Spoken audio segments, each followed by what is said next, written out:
Here. Commissioner Pacharich. Here. Commissioner Morrow. Here. Commissioner Mee. Here. Commissioner Vyers. Here. President Kelly. Here. There's seats available over here. Okay.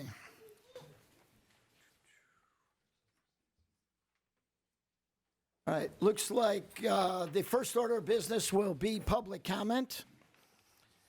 So on behalf of the Park District Board of Commissioners, I'd like to welcome our guests to tonight's monthly board meeting. We have a substantial number of residents here to address the board, so I'd like to explain how this will be accomplished. When I call your name, please come to the podium, state your name and address prior to speaking, so your comments are recorded. Our normal policy asks that you limit your comments to 5 minutes or less, but since there are so many people here signed up tonight, I asked if you could please keep it to 3 minutes or less, so that everyone here gets a chance to speak that wants to speak. In order to expedite things tonight, you can decide to just read your name and address into the record and then state that you agree with previous comments made by X or Y.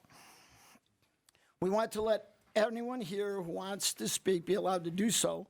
We'll let the residents go first, and then we'll move on to the non-residents if we have time.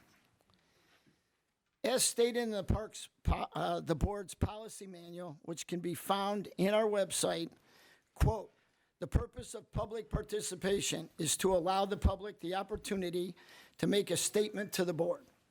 The purpose of public participation is not to provoke a debate with the board. Once an individual has spoken, that individual may not speak on the same issue again. Any limitation regarding addressing the board may be waived by a majority vote of the board. Public comments are important to the board. However, it's the board's policy not to take action on items until time has been taken to gather information and discuss all options.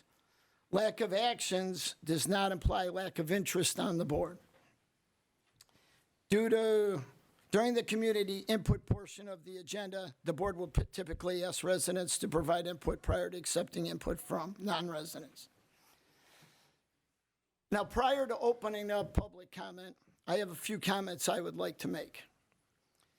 Contrary to what has been published on social media, the Park District policy on restroom and locker room use was not recently changed.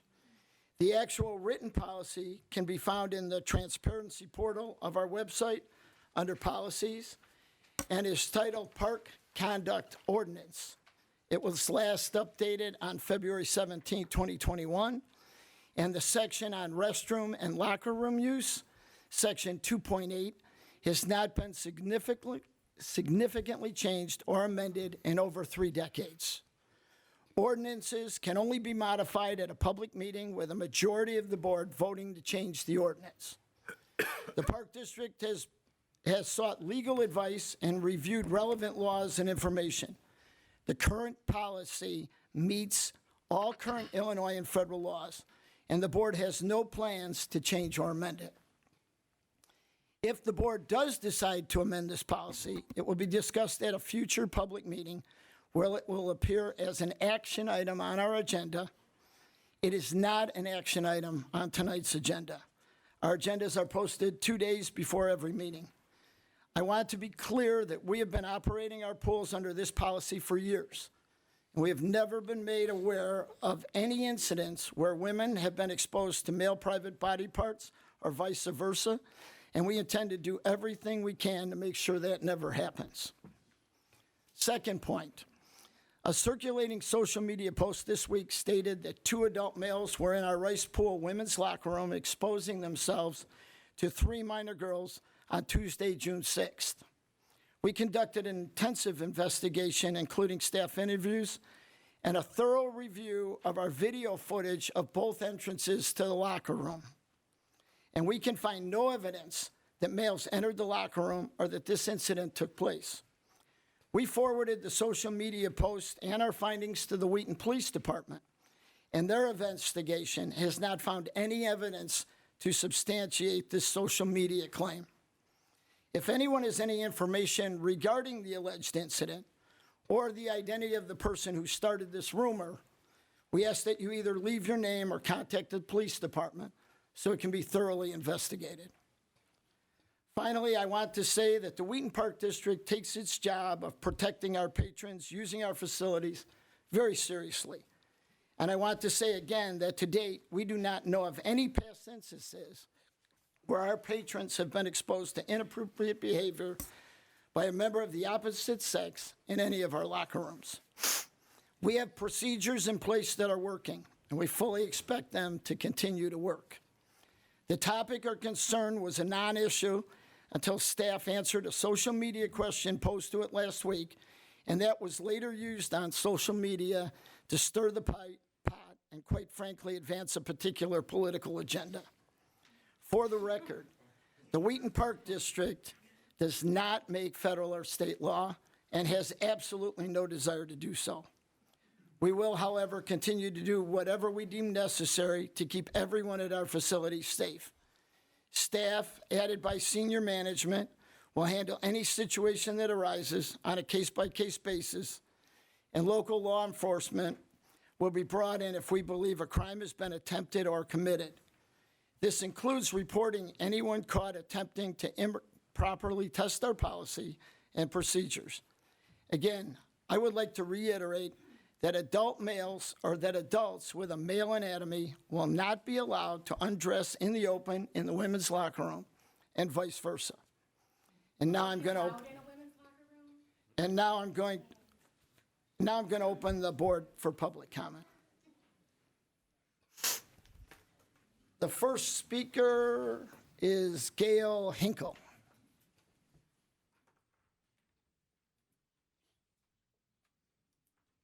Good evening. My name is Gail Hinkle. I live at 2002 West Weisbrook Road in Wheaton, Illinois. I have lived in the city of Wheaton all my life except for the time I attended college. I come from a family that has settled back in Wheaton in the 1800s. My great-grandfather was James S. Perrinet, a man who had contributed a great deal of time, talent, and treasure to the city of Wheaton, including being the second mayor of Wheaton. I consider myself a citizen and a taxpayer of the city of Wheaton, Milton Township, DuPage County, in the state of Illinois. I'm here tonight to express my disgust and appalling feelings regarding the actions taken by the Wheaton Park District, or should I say the inactions. It is my understanding that the board is allowing and confirming the decision to allow patrons to use the Park District restroom facilities and locker rooms aligned with their gender identity. As a Christian woman living in a Christian town, I am voicing my disapproval of the board's radical decision. Stand firm and denounce this action.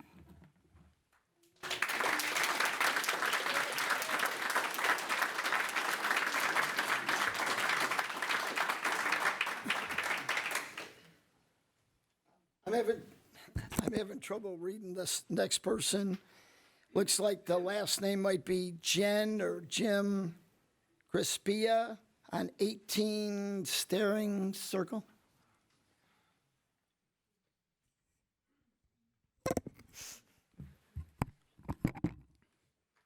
My name is Burjan Crispin, 18 Sterling Circle, Wheaton, Illinois. Good evening, members of the Board of Commissioners. It is with a solemn and dutiful purpose, on behalf of my friends and family, and my fellow Wheaton citizens that I love and care deeply about, that I address you today. My name is Burjan. I'm a Wheaton resident and have lived here multiple decades. I love this city. I love its people. It's home. However, it's with a sorrowful heart that I must stand here before you and defend my beloved home from the depths of human depravity, defend the women and children of my community from the perverse ideology that is waging war on our most vulnerable, and I must, along with my fellow citizens, defend and fight for the very soul of our city. The city of Wheaton, myself included, will not shy away or back down from protecting our freedoms. We will not abdicate our sense of moral duty as you have done. Your inaction to correct this gross misconduct will be noted and put on display for humanity to see. So, board members, my simple question to you is this: what side of history do you want to be on? How do you want to be remembered? What is your desired legacy? I plead with your humanity. I ask for your conscience to be touched, and I, along with my fellow Americans, demand your action. You will be held accountable at the ballot box, by your community, potentially in a court of law, and ultimately by God himself. We are not backing down, and we as a community are here to stay. If any woman or young child are hurt, harassed, or assaulted as a result of this new provision, it will not only be on the perpetrator's hands, but also on yours, and you will be held responsible. Faith, family, and freedom are the pillars of our society. Faith in God and the gospel of Jesus Christ as our Lord and Savior. The protection of our families and the freedom to live in a society without fear of being endangered by progressive ideology that is evil to its very core. To conclude, I love my city. I love these citizens dearly, and I love my home. Please join me in every effort to protect it, to care for, and to cherish our people. Thank you. I yield my time.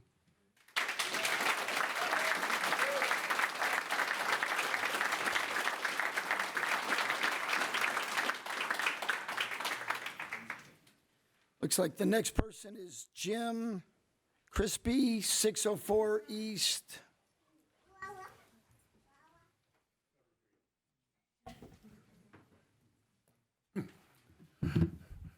I'm Jim Crispin.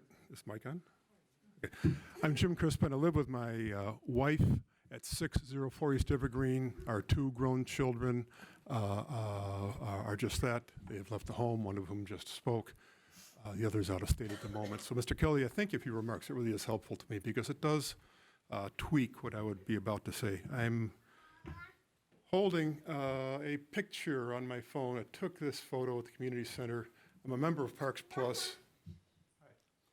It reads, please, no children over the age of 6 in opposite sex locker rooms. It has some other text. Thank you for your cooperation. It's a good policy. And one could argue for 8 or 7 or something like that, and I'm not here to wonder about that. It's a good policy. Stay with it, folks. My small remark in closing, forgive me, Mr. Kelly, I do appreciate your remarks. The concern of myself and some total strangers and some friends here, forgive me, sir, it is not to advance a political agenda. I'm sorry, but that's the case. God bless. Bye for now.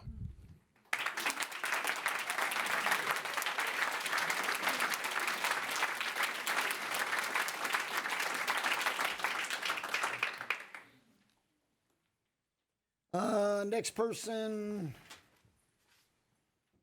looks like David Roth on Wheaton Avenue.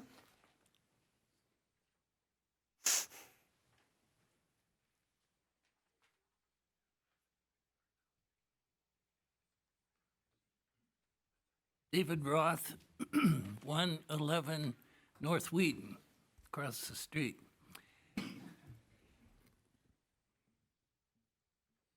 I have been an educator for 50 years, and both a teacher and an administrator, and am very concerned about this gender identity provision in using the washrooms. In addition to being an educator, I'm a parent of 4 kids. I came here in 1967 to Wheaton, and I also am a grandparent, 18 grandchildren, and 8 of them are girls. And it seems to me that where the Park District is making itself very vulnerable in terms of adopting and continuing this policy. But the main thing I want to say is that I'm a Jesus follower, and please, do not continue this policy of allowing biological men to come into the ladies' washroom. It's not safe, and it's definitely not God-honoring. Soli Deo Gloria.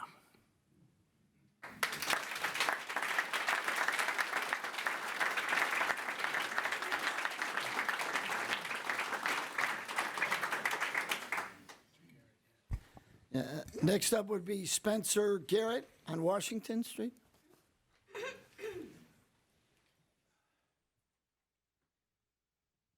Yeah, thank you for allowing me to speak. My name is Spencer Garrett. I live at 707 North Washington Street. I also own another home at 1S530 Hawthorne Lane in Wheaton. I'm a resident of Wheaton. I have 5 children. More specifically, I have 3 daughters and 2 granddaughters. You made the representation earlier about no changes in a while, but you didn't answer the question, and I'm asking you the question now, if you could let us all know, if a biological male who identifies as a female is allowed to go into the bathroom of the girls' bathroom. Is that correct? Yes or no? This time, the board is not responding to questions, as you Okay, heard earlier. well, You will hear okay, Can I so finish, please, sir? That's great. I'll Can continue. I finish? Can I finish, please? Yeah. Please let him finish. We will tell you more after we listen to your public comments. There will be statements made by the Park District lawyer who will describe further. Okay. So if that is the case, which it sounds like it is, and it's happening all over Illinois, Governor Pritzker, the state of Illinois, many states, in fact, Florida is the only state that has legislated and outlawed that a biological male may not go into a female's locker room. So if one is allowed to go in, then a girl can easily see a biological male undress. That's going to happen. And if you think that's not going to happen, you're crazy. Seeing a biological man undress in one of our female community locker rooms will scar a young girl for life. This is an outrage, and it's a huge injustice to our children, and especially to our girls. Allowing this, I believe, and I'm sure Pritzker thinks differently, obviously, violates 4 different parts of our state constitution under the preamble, under Section 3 of excuse acts of licentiousness, under Section 18, the equal protection of the laws shall not be denied or abridged on account of sex, which must be defined as the biological sex at birth and not based on the desires of a person's identity on any given day. And under Section 20 of individual dignity, which specifically rebukes depravity or lack of virtue and promotes individual dignity. And allowing a biological male who identifies as a female to undress in a female's locker room is absolute depravity. It absolutely is lack of virtue, and it does not promote individual dignity. The reason that I believe that the definition of sex is biological and not what you identify is because of the constitutional founding of our country being based on Judeo-Christian values. Obviously, this has not yet played out in our Supreme Court, but it will be coming soon, and it has played out in the state of Florida. In addition, our state constitution's preamble starts with, "We, the people of the state of Illinois, grateful to Almighty God for the civil, political, and religious liberty which He has permitted us to enjoy, and seeking His blessing upon our endeavors." And I just want you all to know, with that preamble in our state constitution, because as government officials, that's what we're all about, this is what Almighty God says about our sex. This is from the Bible that all Judeo-Christians believe in. Genesis 1:26 clearly says the following. Then God said, "Let us make man in our image after our likeness." Verse 27, so God created man in His own image. In the image of God, He created him, male and female, He created them. Even how men and women were created is different in the Bible. Genesis 2:7 says, "Then the Lord God formed the man of dust from the ground and breathed into his nostrils the breath of life, and the man became a living creature." And verse 22 says, "And the rib that the Lord God had taken from the man, He made into a woman and brought her to the man. Then the man said, 'This is at last is bone of my bones and flesh of my flesh. She shall be called woman, because she was taken out of man.'" The Hebrew word for man is ish, and for woman is isha. There is no identifying with one or the other of those if we decide to do that after birth. We have been defined biologically and created at birth. Our sex. I plead with the Park District Board to change its stance in allowing those who identify with a certain sex to access the locker room of their choice and to protect the young and innocent girls in our community. What is at stake is their personal privacy and safety, and their rights are more important than the so-called rights of biological males who decide he wants to be a female to use that locker room of our girls. This is actually a perversion, so let's call it what it is, and you must decide what is more important. The girls that have been biologically created as girls, or the men who want to identify as males in our locker rooms. Thank you.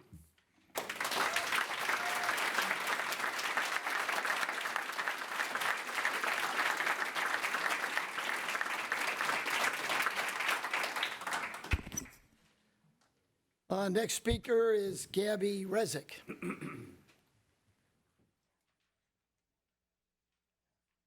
Hi, thank you. I live at 428 Southwest in Wheaton. I'd like to first appeal to the non-Judeo-Christians on the board. This is actually a women's rights issue. We should have an expectation of safety and privacy in private changing and toileting areas. You said that an adult male won't be allowed to undress in the women's locker room. If they are allowed, as according to Daniel Novak's email, to use the women's locker room, how will you guarantee they won't change in the common area? What reason would an adult male identifying as a woman have to be in the women's restroom if not to change in or out of his bathing suit? How are you going to guarantee that my 15-year-old daughter won't have an adult male with her in the women's locker room? If she is exposed to his adult penis anywhere other than the locker room, that would be considered indecent exposure. After I spoke to the manager, Wendy, at Rice Pool, I telephoned Michael Bernard, the executive director. He tried to assure me that if anyone was causing problems in the locker rooms, that they would be asked to go behind a curtain, but the policy does not state that. Mr. Bernard also said that the new rule has nothing to do with the new bill, but rather their attorneys had advised them to change the current policy to come into compliance with the Illinois Human Rights Act. The case law supporting what I think he's getting at, which is Hobby Lobby Stores Incorporated versus Somerville, only has language addressing restrooms, not locker rooms. While still not ideal, a restroom is inherently different than a locker room because in a restroom, one would never expect to see someone disrobing in the communal area, whereas in a locker room, that would be completely normal. As the new policy stands, you are putting girls and women at risk while prioritizing biological males' desires. Biological males are responsible for over 70% of violent crimes. I hope that the board will do the right thing and enforce the current written policy, because your 30-year-old policy does not say anything about gender identity. I've looked at the policy. And I hope they'll enforce the current written policy and continue its longstanding tradition of creating safe places for children in our community. Thank you.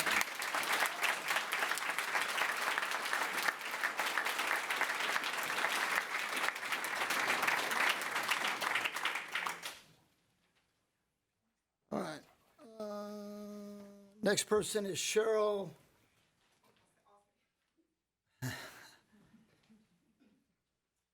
Hi, my name's Cheryl Olenichek, and I live at 0 and 751 Woods Ave.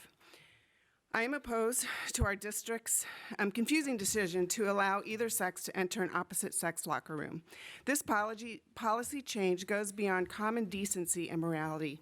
Because this change came apparently at the prompting of your attorneys, I'm going to address this on a constitutional level. The confusion in society that boys can become girls and girls can become boys and can use each other's bathrooms is religious in nature. And I don't use the word religion lightly here. We all agree that the Establishment Clause in the U.S. Constitution makes it illegal for the government to promote a specific religion with taxpayer money. Since our founding, the courts have grappled with this very definition of what constitutes a religion. James Lindsay, one of the leading thinkers on critical theories, recently referenced the work of Ben Clements from 1989. Clements laid out an argument by examining all the case law on cases of religion. His summation is what the Supreme Court uses for Establishment Clause purposes. Religion can be defined as a comprehensive belief system that addresses the fundamental questions of human existence, such as the meaning of life and death, man's role in the universe, and the nature of good and evil, and that gives rise to duties of conscience. Now back to the locker room situation with the focus on comprehensive belief system and giving rise to the duties of conscience. First, a comprehensive belief system. No doubt in this country there is a new comprehensive belief system inflicted and propagandized on society. We can call it wokeism, CRT, secular humanism, theories of oppressor versus oppressed, Gnosticism, neo-Marxism, and more. The formalized name isn't the point. The issue at hand is that it is a worldview, and that it gives rise to the very locker room policy change where boys and men can potentially pretend to be women and expose themselves to little girls. So this rampant ideology has as its goal to tear down Western civilization, all that we have deemed good, beautiful, and worthy to defend, to rebuild something new. Central to its belief is that mankind can redefine itself for transformational purposes so he can break free from his supposed oppression. It is comprehensive, and it is written in thousands of books and academic papers. It has impacted almost every area of our lives: the internet, government, both private and public education, K-12 curriculum, libraries, churches, corporations, community groups, and now even our Wheaton Park District. And now briefly to speak to the second part of Clement's legal summary of religion, which is a comprehensive belief system that gives rise to duties of conscience. So I could go back to my list and add to each one of those how these groups act in their own duty of conscience. But our park district simply needs to ask the following questions of itself. What gives rise to the park district's duty of conscience to change this locker room policy? What made your attorneys believe it was their duty of conscience to encourage this action? And what is the comprehensive system of belief that the state of Illinois adheres to that brought them to determine that men can pretend to be women and enter a woman's locker room? I ask, in addition to answering the above questions, that you do not change the current locker room and bathroom situation. And if you do, then build a separate entrance and bathroom for people wishing to only be with their God-given sex, male or female.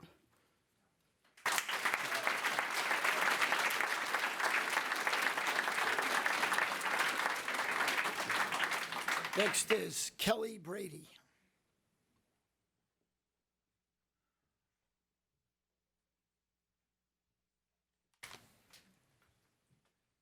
Hello all. My name is Kelly Brady. I live at 432 Ranch Road, Wheaton, Illinois.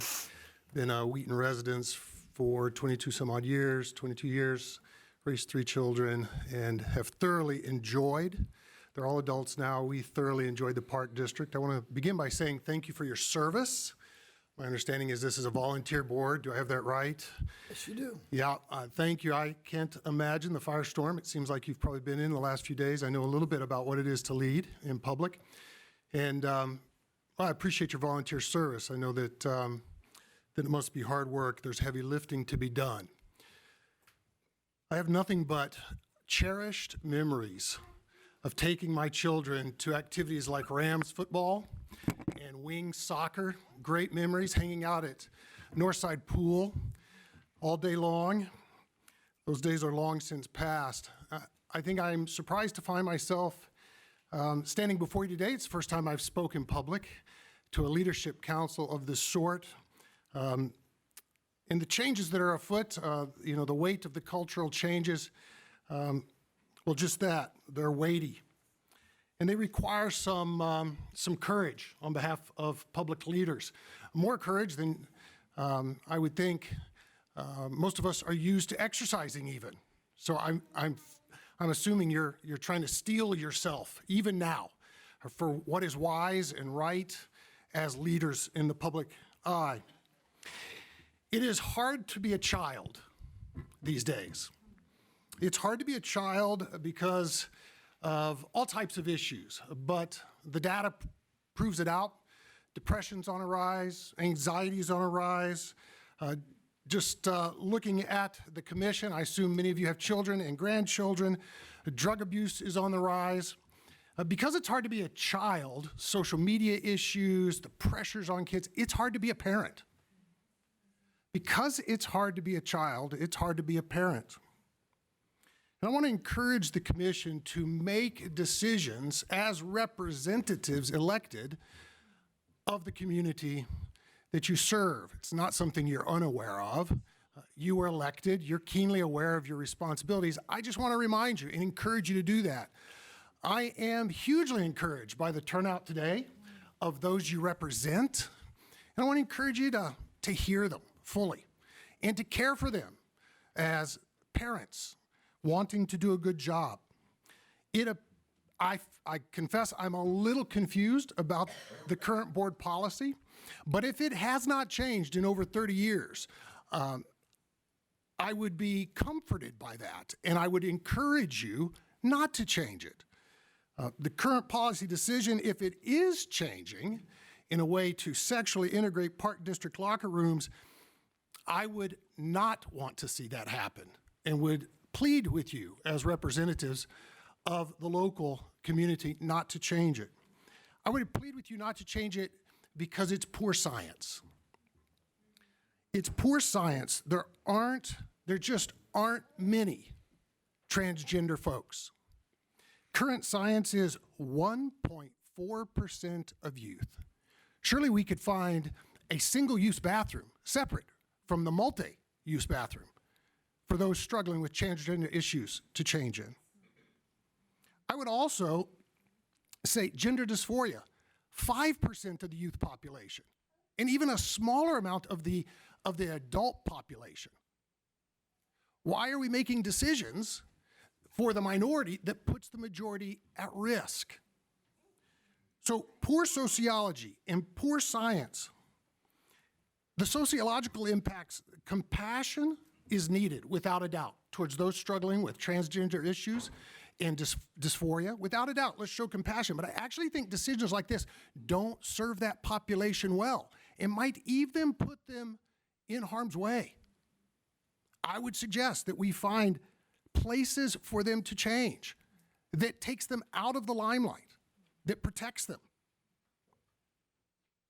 I am concerned that these decisions are decisions being made, if they're poor science, which they are, and they're poor sociological decisions, that they're decisions being made out of fear, perhaps, of potential lawsuits.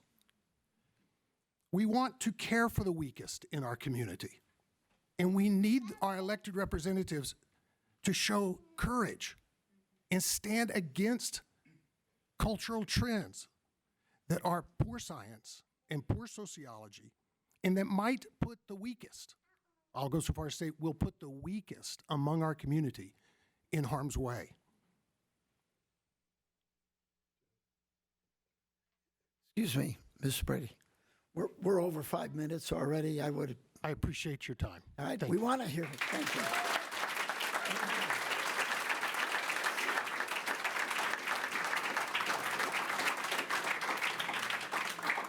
The last thing I want to do is cut anybody off who's trying to speak. So if everybody could really try to adhere to the 3-minute mark, we can hear everything you have to say. Thank you. Next is Cedra Crenshaw.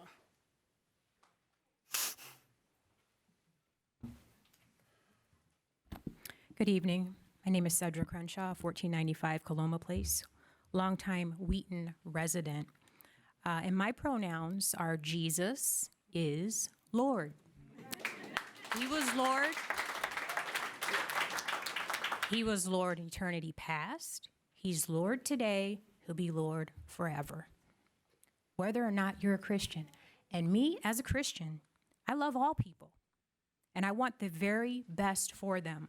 However, I will not lie or participate in lies. Men and women are different. And men cannot become women no matter how much they believe they can, and vice versa. That's basic science, and that's just common sense. Sex-exclusive spaces like restrooms and locker rooms are safe spaces for women and children. It's a violation of common sense and decency and the law to allow disillusioned men who claim to be women into sex-exclusive spaces. If the Wheaton Park District prohibits anyone over the age of 5 from entering or remaining in a restroom or a locker room designed for the opposite sex, how is it suddenly okay for any grown man claiming to be a woman to enter or remain in those spaces. Unlike the mentally ill men and outright perverts who you have now opened up the door to restrooms and locker rooms, I actually obeyed your ordinance. As a result, my autistic son, he couldn't go swimming at Rice Pool because I couldn't send him into a locker room by himself. And I couldn't bring him into the women's locker room. He was too old. I had too much respect for the other women and children in the locker room. Where's your respect for them?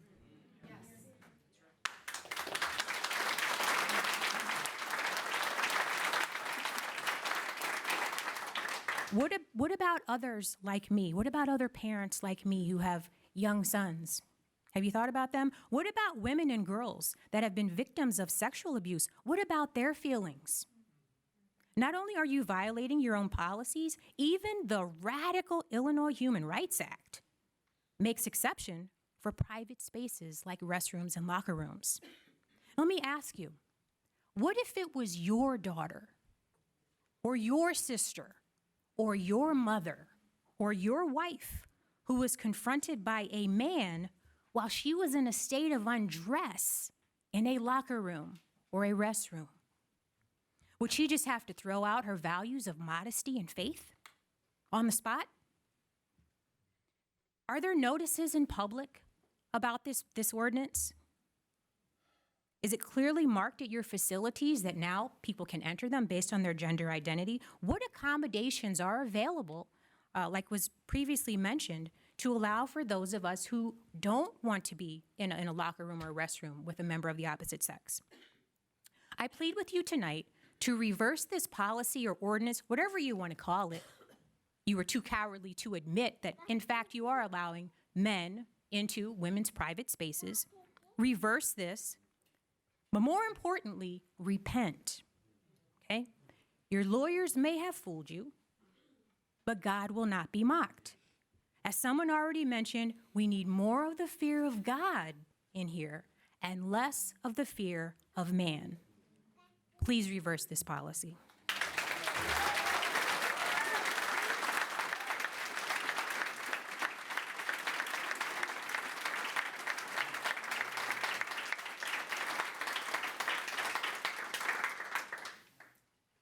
Next is Kevin Engel.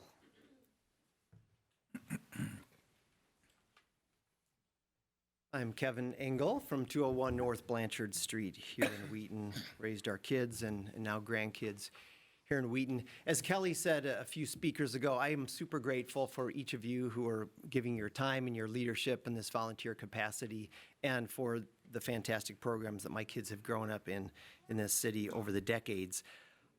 Mr. Kelly, I appreciate your assurance at the beginning that no member of the opposite sex would be exposed to someone else, others' private parts. At the same time, some of your comments are confusing because you assured us that no policy has been changed, which I think we're clear that that has not.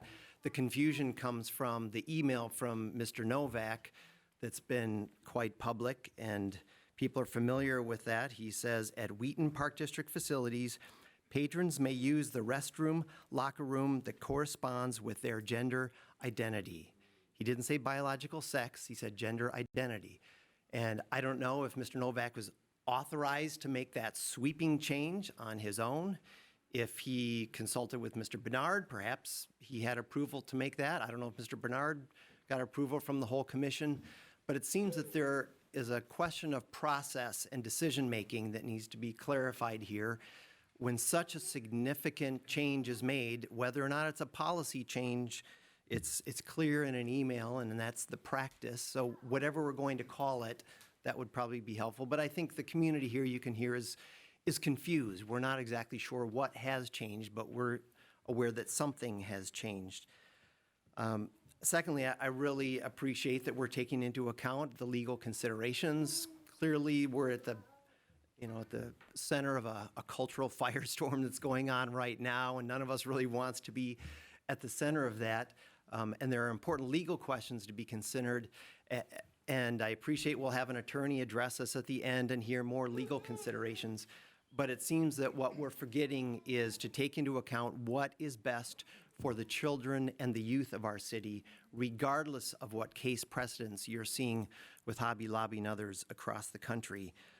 There is clearly the best interest of our children that you're hearing here tonight, and it's also the community standards that you all represent as our elected representatives. So I ask that you would please put a temporary stay to this guideline or practice or whatever Mr. Novak would call it at this point, and that you would delay that until there can be a clear decision made by this commission. Thank you. Thank you.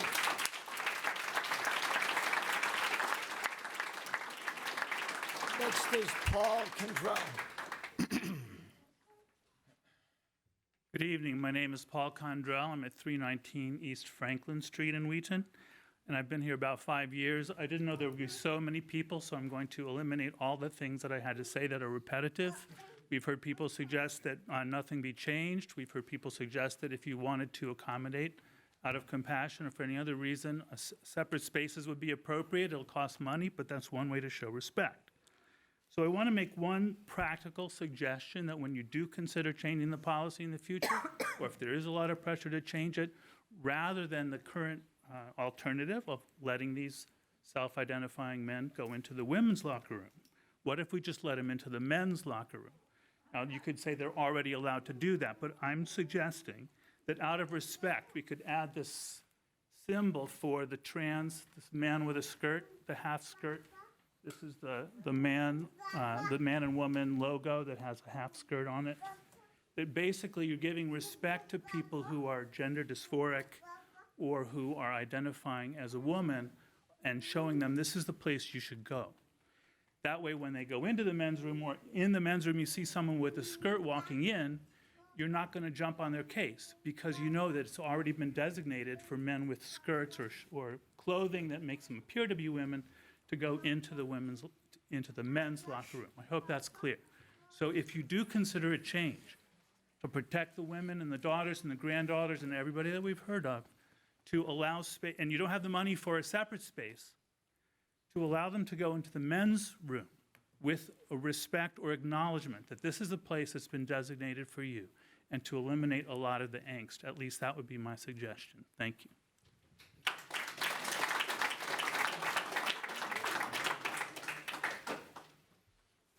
Next is Randy Johns.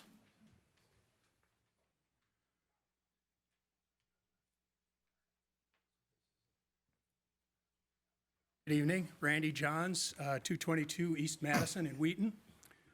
My wife and I have lived in Wheaton for more than 35 years. I want to thank you for your service. Appreciate the opportunity to speak tonight. I'm just here to ask you to reverse the decision regarding use of locker rooms and bathrooms. I have young granddaughters who are looking forward to using Wheaton pools this summer, a privilege funded by our significant property taxes. When I recently wrote to the Wheaton Park District asking about the policy, Michael Bernard replied, quote, "The Wheaton Park District follows all state and federal laws related to transgender use of our facilities. However, this decision by Wheaton exceeds those requirements of the Illinois Human Rights Act, which clearly states, quote, any facility as to discrimination based on sex, which is distinctly private in nature, such as restrooms and shower rooms, may grant exemptions based on bona fide considerations of public policy. Please exercise this exemption, which is wise and freely available to you." Mr. Bernard continued, "Alternate access to our pools outside of locker rooms can be provided upon request. If any patron feels uncomfortable or unsafe at any of our facilities, contact our management or the police. Isn't the role of local government to establish and maintain an environment that is safe for all of its citizens in the first place, rather than knowingly forcing them into unsafe and uncomfortable situations and making them report the damage afterward? Is this the best use of our police force to come to the pool locker room to confront someone with whom I feel uncomfortable? Would I also not be accused of bigotry or harassment if I did this? It's really just an impractical system to try to handle on an individual basis. If an adult man undressed in front of a group of girls on a Wheaton playground, he would be arrested. But he may apparently do so in a women's locker room at our pools without consequence. How does this make sense for our most vulnerable citizens? Must my young granddaughter call the police to intervene in this obviously uncomfortable and unsafe situation created by Wheaton's own policy? Please allow everyone to enjoy our city's beautiful shared facilities by making accommodation for the minority of citizens who personally identify as something other than their biological sex, without jeopardizing the safety, comfort, and well-being of the vast majority of citizens who want and deserve appropriate privacy in these distinctly private places. Wheaton has a chance to lead with wisdom and courage and prudence in a mixed-up world. Please reverse this decision for the good of all of our people, especially our vulnerable children. Thank you.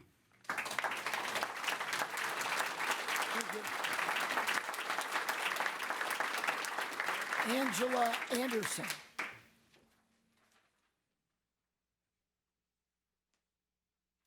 Hello, my name is Angie Anderson. I live at 616 South Dorchester in Wheaton. My husband and I have lived in Wheaton for 20 years. We are raising our 5 children here and have enjoyed and appreciated the pool, summer camps, parks, classes, concerts, and plays brought to us by the Wheaton Park District. This is truly a great place to live. I was dismayed, therefore, on Sunday when I heard that the bathroom policy of Wheaton Park District allows men to enter the women's restrooms and locker rooms and vice versa. The quote from Daniel Novak says, "At Wheaton Park District facilities, patrons may use the restrooms, locker rooms that correspond with their gender identity." And you yourself said, in the open, they're not allowed to change, but still, obviously, then they can go and change in the locker room of their choice. Locker rooms are pretty much open already. The curtain and the shower and the changing room are not secured closures and can be seen through if you wanted to. People go past the showers, especially at Wheaton North. It's not securely closed or private, but we're all women in the women's locker room and men in the men's locker room, so we have the same parts. Having 3 teenage daughters, a school-age son and a college-age son, I am very uncomfortable with this policy. Restrooms have always been, and I believe should continue, to be segregated between sexes for a reason. My sons and daughters should be safe from seeing or being seen by people of the opposite sex while they are performing normal activities, like showering before and after going into the pool, changing, or using the toilet. I would like the assurance that I and my family are sharing restrooms and lockers with people who have the same physical geography. Opening the door to people who have gender identity different from their gender biology also opens the door for a host of other abuses of this privilege. Whether the person's identity and biology match is not my responsibility. What is there to stop a socially immature or sexually perverted boy, man, girl, or woman from exposing my child or teen to their body parts or taking advantage of the opportunity to voyeurize me or my family? Bathrooms and locker rooms are and should be for those who have the same body parts. That's all I have to say, but thank you for your service.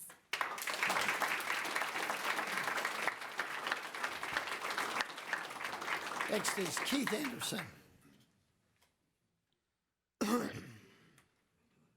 Hi there. Thanks for allowing us to speak and for giving us time to share. And obviously, there's a lot of people who want to share.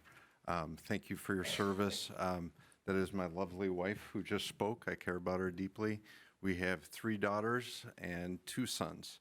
And when I heard about this policy, I was just floored. I know stuff's going around in our culture, but we have a responsibility to protect people in our community, our family, women, children.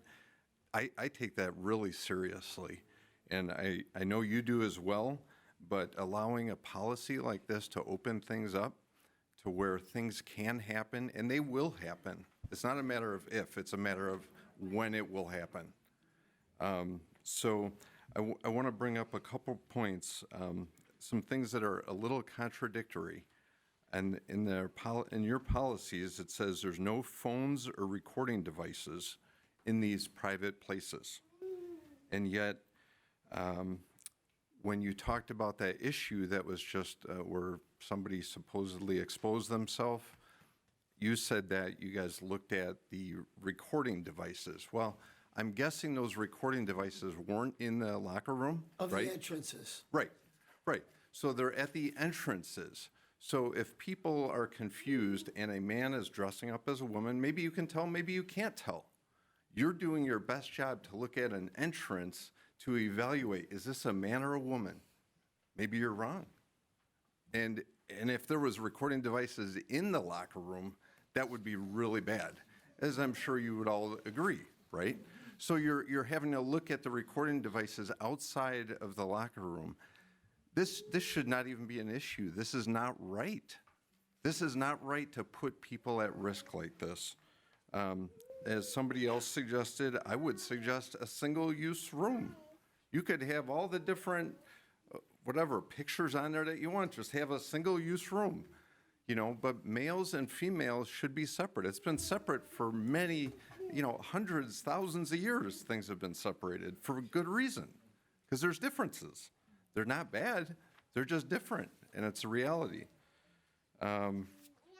So I have compassion on those struggling with gender dysphoria. It doesn't mean that because they're struggling that other people should be put at risk. That just doesn't make sense.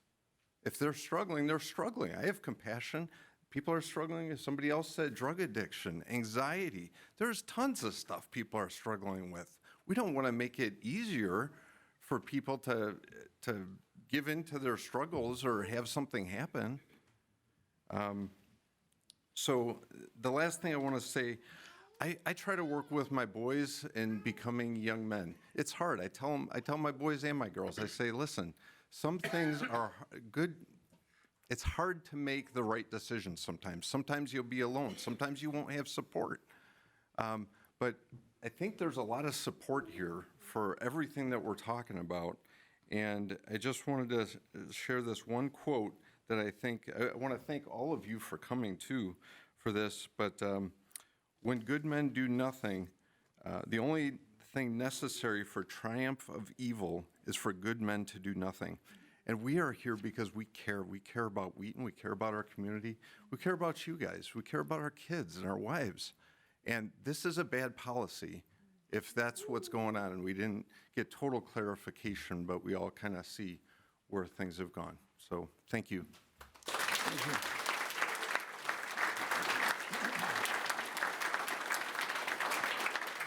Mark Bodette.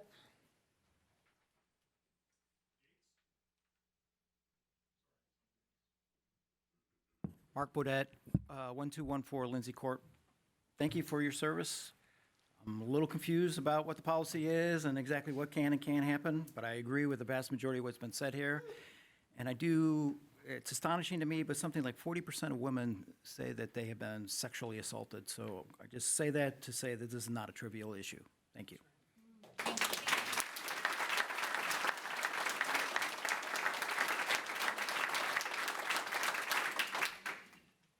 Michael W., I can't read the last name. That would be Gates. Gates. Try again.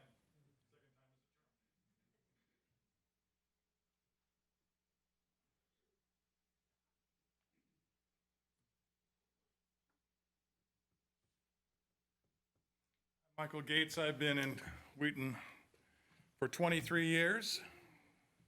And actually, I have a couple pages here I just typed out recently, and it's easy to feel bold and put things down, and now that I'm before you to read them, well, it's a different story. But actually, so many people have said so many great things. I'm so encouraged with Wheaton citizens and Christians who have said something and expressed themselves so well. I'm going to yield my time. I will say this, which is not in my notes. I have a very close relative who has come out as transgender. and it has just really ripped my heart out. I mean, I've been studying, I entered this into the record. I've been reading things like Abigail Schreier's The Transgender Craze, Seducing Our Daughters, Irreversible Damage, and The Parasitic Mind by Dr. Gad Saad, PhD, How Infectious Ideas Are Killing Common Sense. And Victor Davis Hanson, The Dying Citizen, How Progressive Elites, Tribalism, and Globalism Destroying Ideas of America. But they all address this subject that we're talking about tonight in one chapter or another. So I'm just going to let it go because there's so many people who want to speak, but thank you for being here. Thank you, board members, for serving.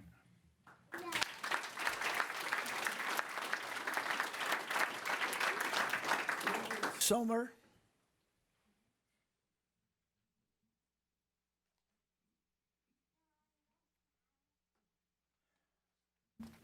Hello, my name is David Sommer.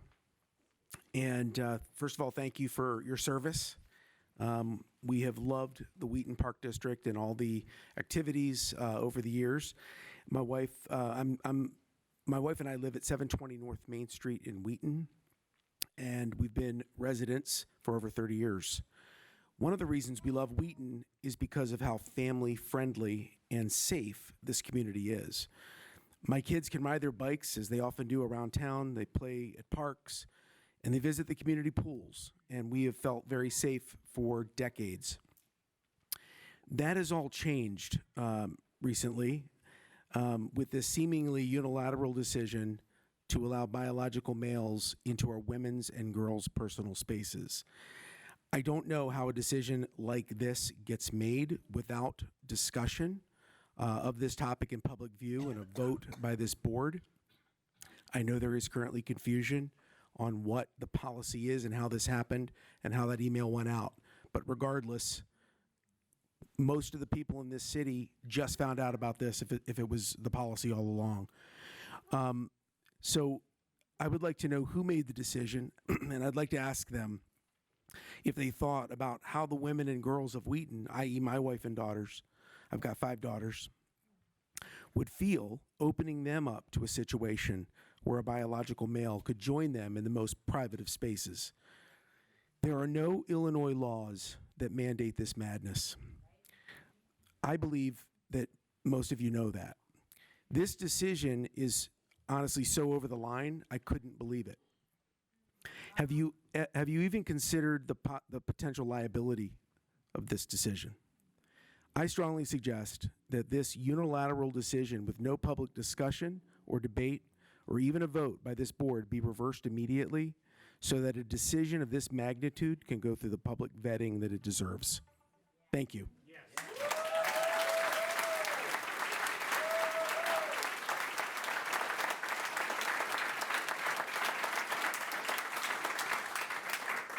Hobbs.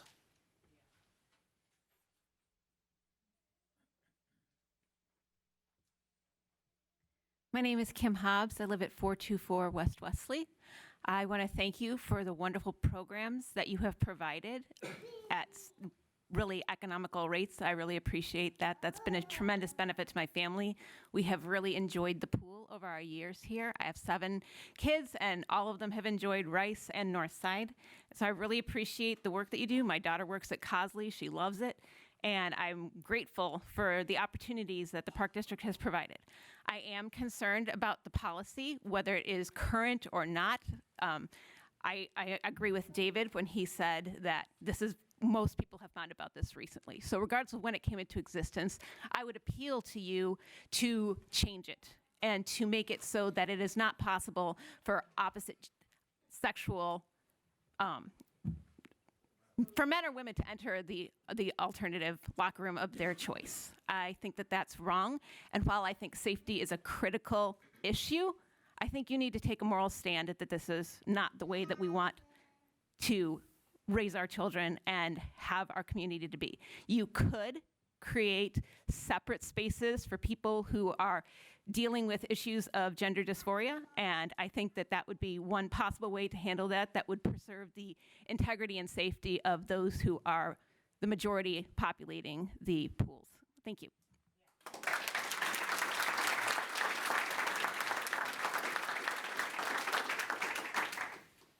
Diane Vanderweel.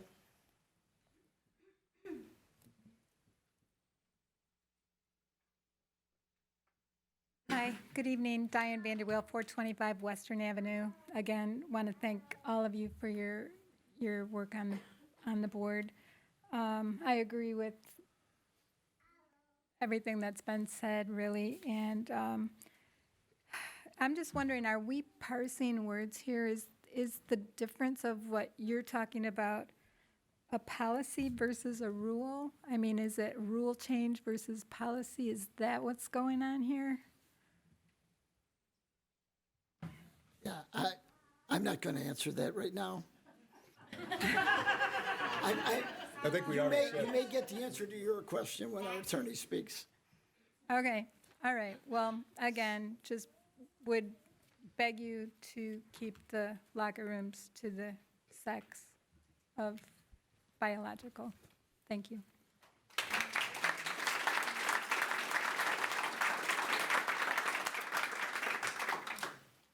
Peter Weicher.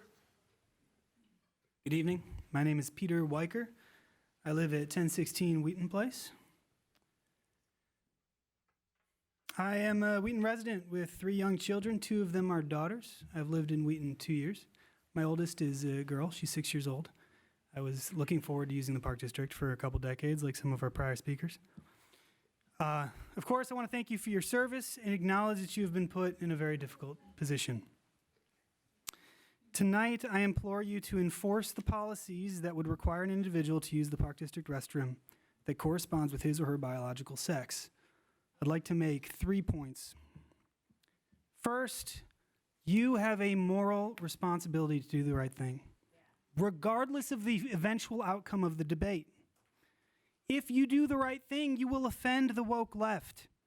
You may be threatened personally with slander, vandalism, lawsuits, violence. We've seen it across the country.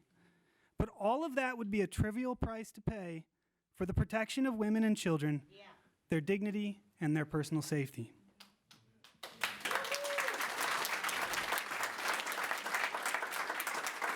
Second, on a more pragmatic level, you have options. I won't belabor it. You know you can put in single-use restrooms.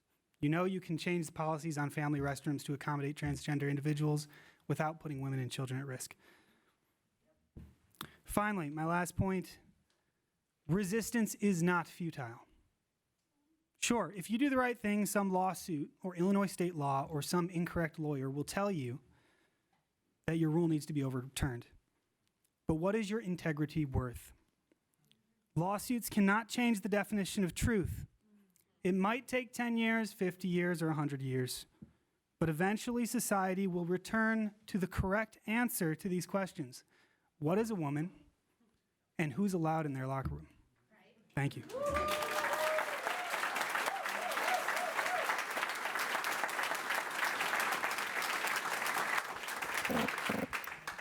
Kurt Burmel. Good evening. Kurt Burmel, 1003 Northwest Street. We are 9 houses south of Northside Pool and the park. I thank you for your service. It's wonderful. In the parks, we greatly enjoy. The policy, whether it be a rule or a policy to allow access to restrooms and locker rooms for the opposite sex persons is, in my opinion, the inverse of human virtue. I'll ask the question, why are we all wearing clothes tonight? I ask it very soberly. It's not just to cover up our age and the wrinkles. It's what we call common decency. And I don't think that this policy that we've all read about is looking at common decency in the right, with the right respect. We need to go back to common decency. It is a decision conspicuously absent of consideration of the physical, the emotional, the relational, and the spiritual well-being and health of our families, especially our children. On Sunday, my wife and I went down at 4:30 to the pool to get a little hour of sun. And I asked the kids behind the counter, would you allow a man who identified as a woman to go into the girls' locker room? And they said, they kind of shrugged their shoulders and said, I guess so. That's scary. And I wasn't trying to focus on any person, but there's confusion in the employees. And the other thing is, what responsibility, what huge burden you're putting on these kids' shoulders if something was to happen.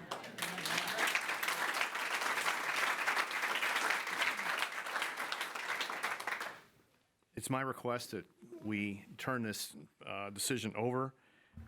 This is not political, it's personal. And finally, it goes both ways. My youngest son last year was in the restroom at Franklin Middle School, and a girl walked in. So I say it does go both ways. And it comes to me as it's robbing, we're allowing confused people to rob our children of their innocence.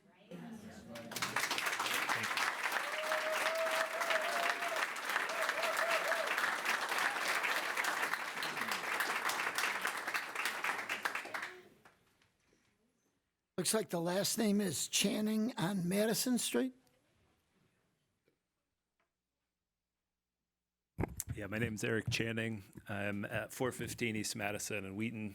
I grew up in Wheaton and participated in the Park District's facilities and grew up playing basketball in the community center and things. Now I have 6 kids of my own, and we live here. I'm a local church pastor responsible for women and children. And I can appreciate the position you all are in, so I really appreciate you all letting us come and speak. And I'm not going to reiterate what other people have said, although I will say it is, if there is a change in rule or whatever it is inappropriate, it is dangerous, and it is unwise. But taking your word at your word, I also realize that sometimes a board doesn't understand what is actually happening on the ground. There could be a policy and a practice that are different. And so I can appreciate that at a minimum, you all have a major PR problem on your hands because of your really need to communicate. And so what I would urge as one who needs to communicate every week and do that clearly is to communicate clearly. If this indeed has not happened ever and will never happen, state that to the public. Let all of us know that this was a big hoax. Nothing has happened, and nor will it ever happen in the Wheaton Park District. That will go a long way in building back trust, because you've lost trust with so many people. I would also say that if this has happened and there's a different policy versus what is actually happening, an apology is needed on behalf of the Park District Board of Commissioners to say this has happened and we're apologizing to the community for this happening. The person responsible must be disciplined for this, for doing this kind of action.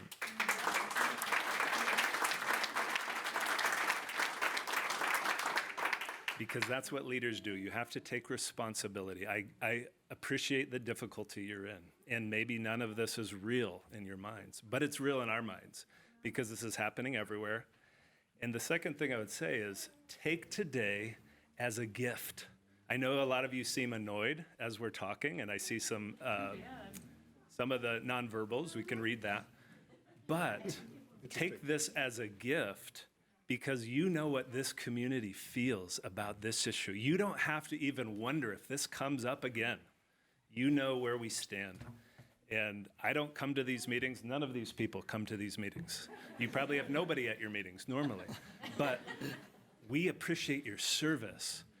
But if you have an issue like this, we're going to come in droves. And we're also going to tell people if this is true, if this is happening, we're going to have to question whether or not we can participate in some of these facilities and programs at the Park District. So that's what I would say.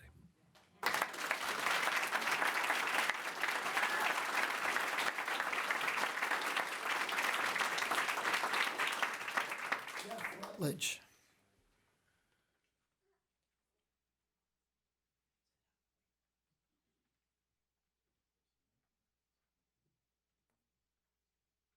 Jeff Rutledge. Right, that's the last sheet I had on Wheaton residents. Did anybody else from Wheaton sign up that I don't have there? Last name Jeff Rudiger? Oh, might be. I'm having trouble reading. On 1606. I can't read the street either. Yeah, okay. Sorry about that. And that is the last person I have on a resident, unless there's another sheet. Donna, would you just... Oh, I apologize, I skipped Mike. Yeah. So, Jeff Rudiger, 1606 Cavalier Court. I wasn't sure if I was going to speak this evening, so I didn't prepare any remarks. I agree with what everyone has said, but as a father of 3 daughters, I just wanted my voice on the record to say how horrific this policy is, and I would encourage you, if I may, men of the board specifically, to be men, to rise up, push back against this, and protect our most vulnerable. My 7-year-old daughter,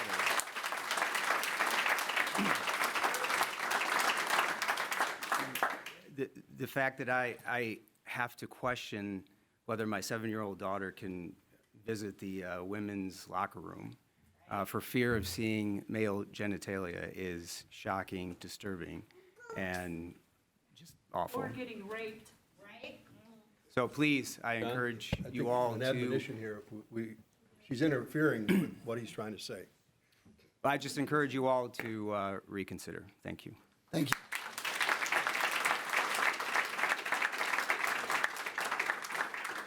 And Mike Harvey.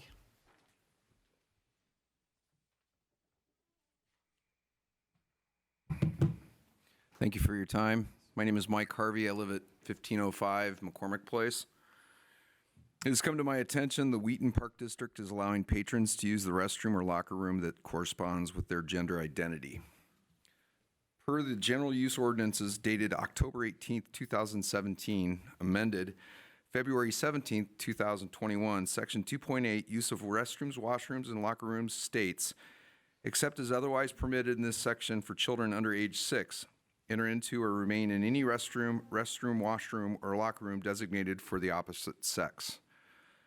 Furthermore, these ordinances state, underneath the general provisions, section 1.2 definitions, ordinances means the general use ordinances of Wheaton Park District approved by the Board of Park Commissioners of Wheaton Park District and all amendments and supplements thereto. Furthermore, underneath section 1.10, amendments and references to ordinances, it states, any additions or amendments to these ordinances, when passed in such form as to indicate the intention of the board to make the same part of these ordinances shall be deemed to be incorporated in these ordinances so that a reference to the general use ordinance of Wheaton Park District shall be understood to include them. As a father of 2 daughters, ages 11 and 8, who use Park District facilities, I'm appalled that the Park District will allow biological males into the girls' locker rooms and bathrooms. I respectfully request to understand how this is being allowed and at what time did the board change the ordinances in accordance with the general provisions of said ordinances. Furthermore, I'm requesting a formal hearing or special meeting of this board with the community to explain how this matter was decided upon, which members of the board are in support of this change to the ordinances,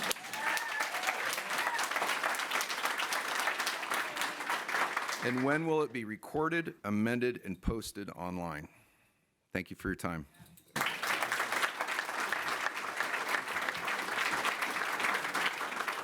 you guys pro-pedophiles? Are you pro-rape? Then why are you doing this? Excuse me. If you another outburst like that, we're going to ask you to leave. All right, did any other residents signed up that might be on a sheet that I missed? Are you a resident?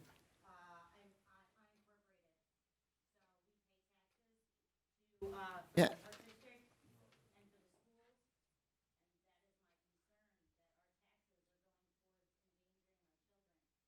Well, hang on. We should have you signed in, please? Yeah, I don't know where to. You can sign in. Is there a sheet up there, Donna? There is. Yeah, why don't you sign in and I'll add you to the list. All right, so now we've moved to the non-resident sign-in sheet. Michael Johnson from Carroll Stream.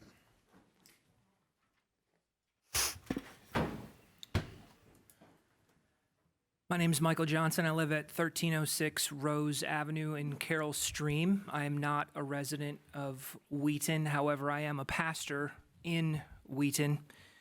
I'm also a husband and father of 5 children. Appreciate the opportunity to speak tonight and also appreciate your service on this board. There is a lot of confusion about this. Many of the things that I wanted to say tonight have already been said, so I'll go on record and say that I agree with what has been spoken before. I'll try to make maybe just 2 points that have not been raised at this point. I will say, in order for the assurance that you've given that no one will be exposed, the only way that that actually can happen is if you prevent people from entering the facilities of their opposite biological sex. If they're allowed to enter into those spaces, you cannot give us a guarantee that they will not be exposed. And to say that that will never happen without an explicit policy preventing that from happening seems like a smokescreen to keep, to pacify the citizens of the community. So I would say that a clear statement needs to be made, as has already been suggested. You need to make a clear statement. If you're going to amend the policy, then that would be the amendment that I would recommend. That you clearly state that we're not changing this policy and you are not allowed to enter into the facility of the opposite biological sex. If you do decide, once you decide that you will not discriminate based on sex or gender identity, you have no basis for preventing any man from entering female private spaces, whether that man claims to be a woman or not. If that biological man chooses to enter that space, there's nothing preventing him from doing so. You have no standard to keep him out. And as has been said, this puts additional risk on women and children, and it's morally wrong.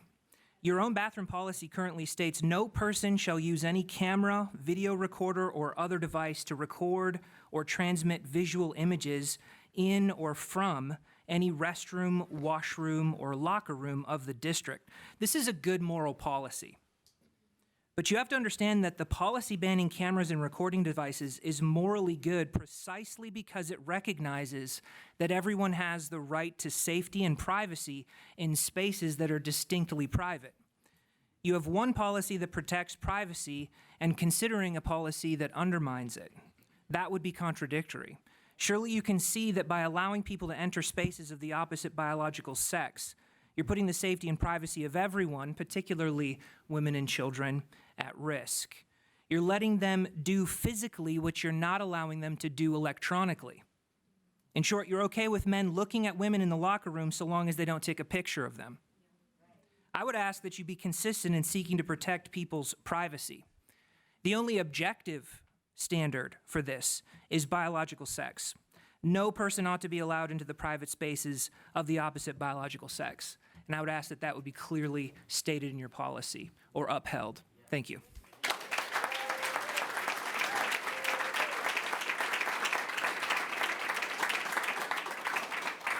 Bonnie Bristow.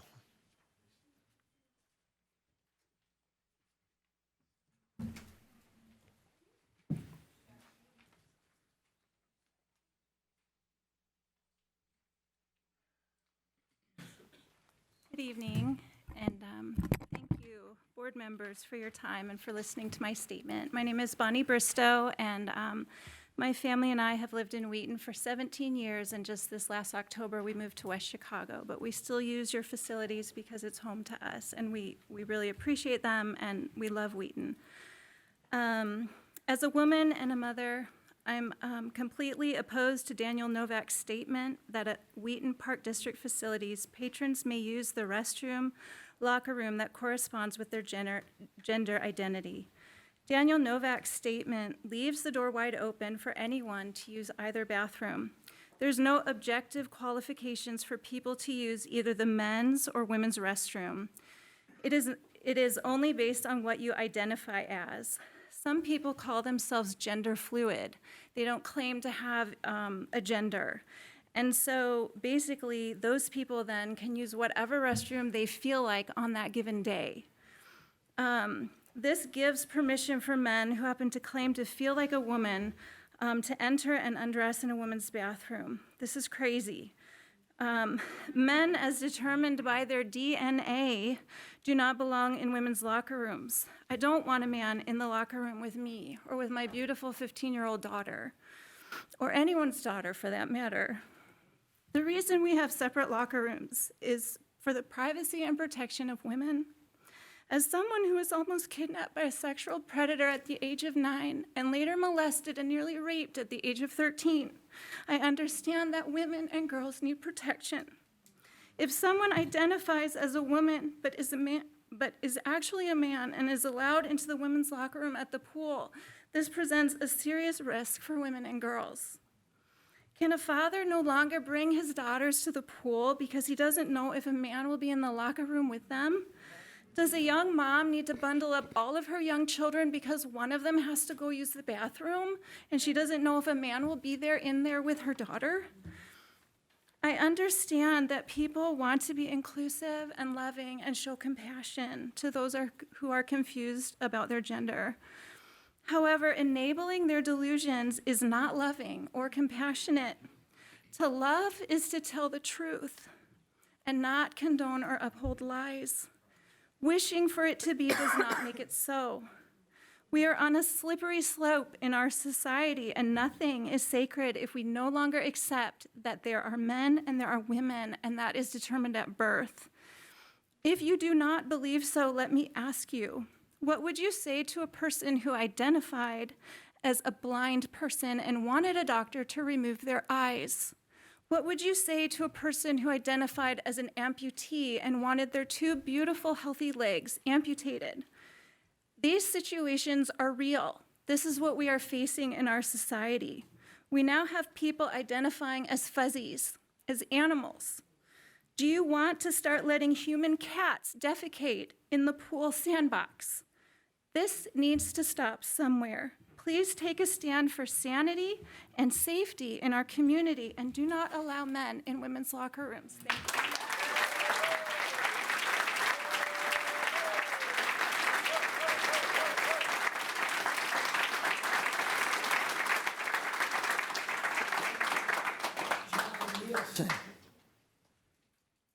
John Nielsen. No? Anthony and Judith Smith from West Chicago.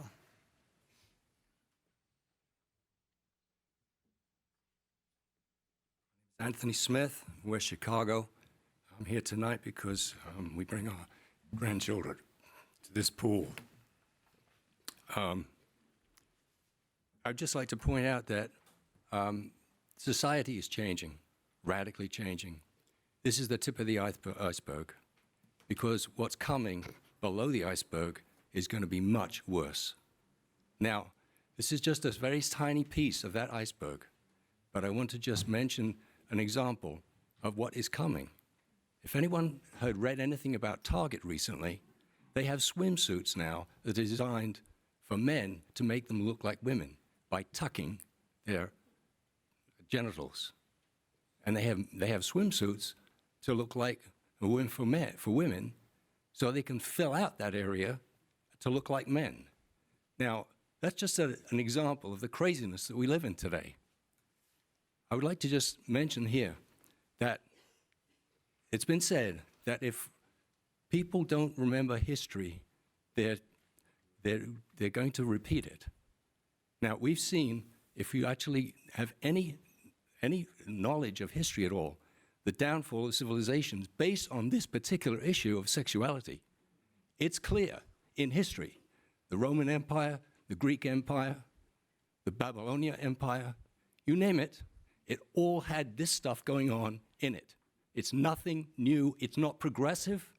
It's just a repeat. Now, I want to just read something to you that I think is very, very significant to us. And this comes from a very, very wise man. It says this: America is like a healthy body, and its resistance is threefold. It's patriotism, it's morality, it's spiritual life. If we can undermine these three areas, America will collapse from within.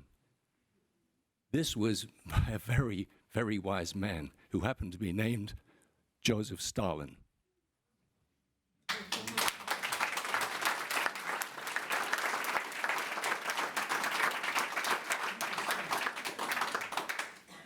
Good evening. My name is Judith Smith. I thank you for your time.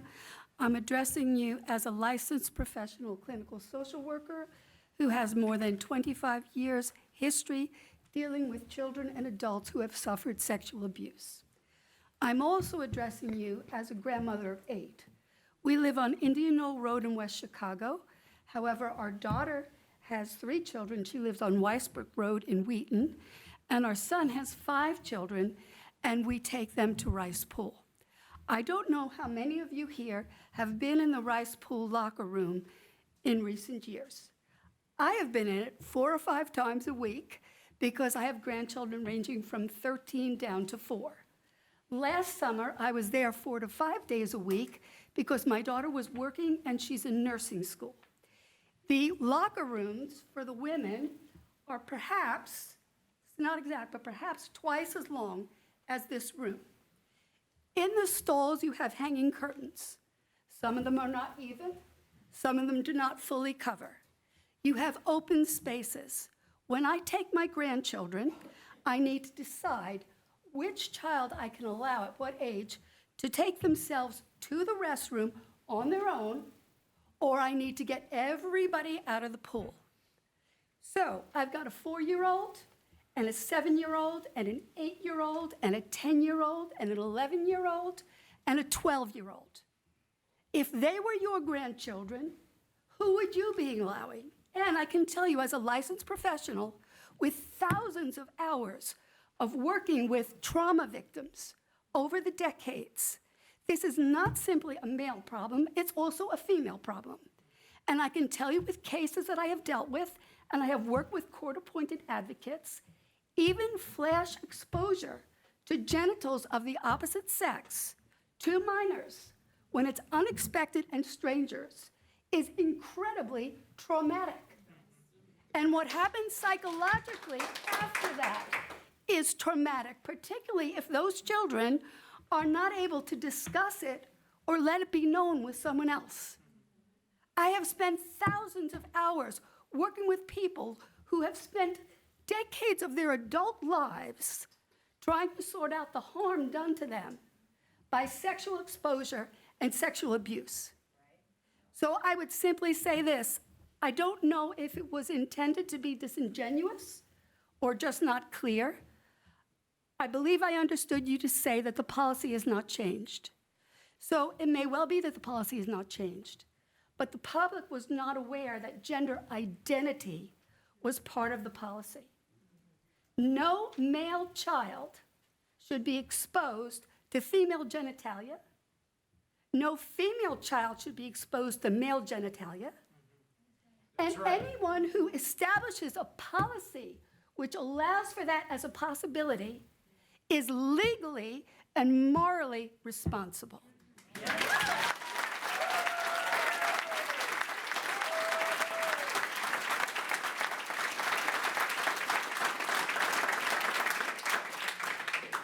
Sarah Lindquist.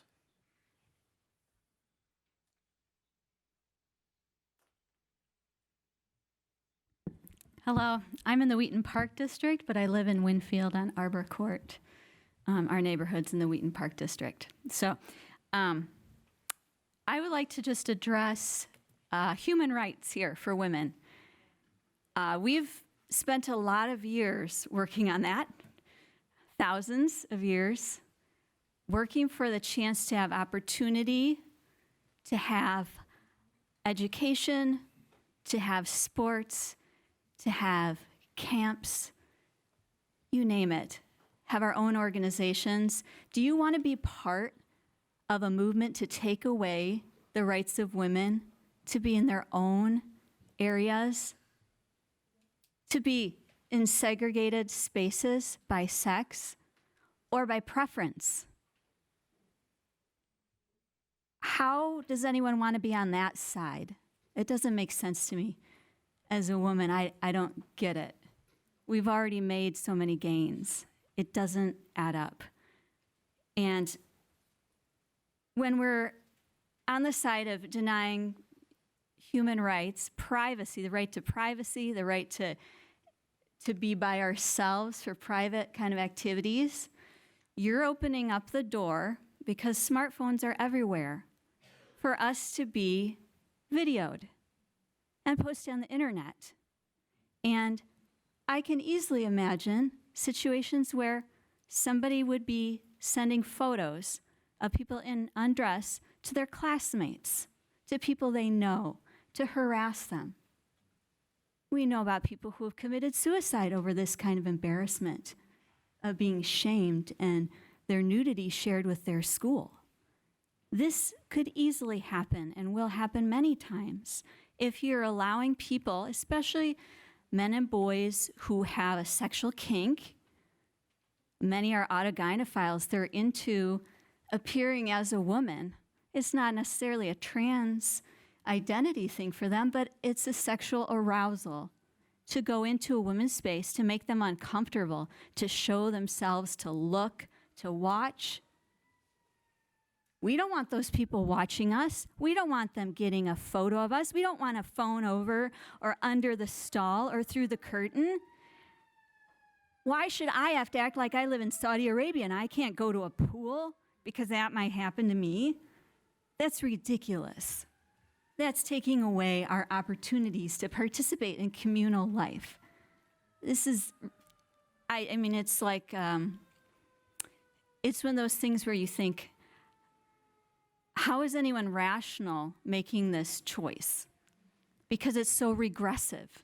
It's regressive to say women can't be doing what they want to do. They don't get privacy. Children, oh, yeah, we know about sexual abuse and how it's so rampant, but we're going to do things that make it easier for pedophiles to be aroused by children in the girls' locker room.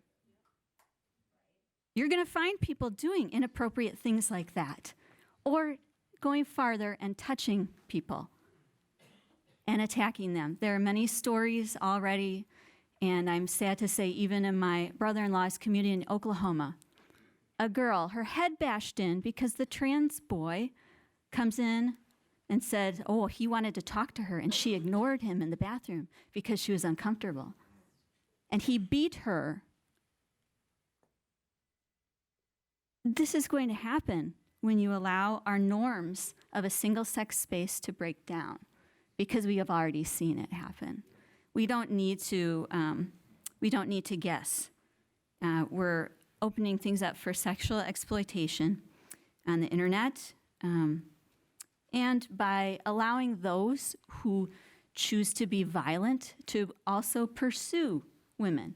I'm sure every woman in here has at one time been with a man who made them uncomfortable and left to go to the bathroom. Everybody has done that.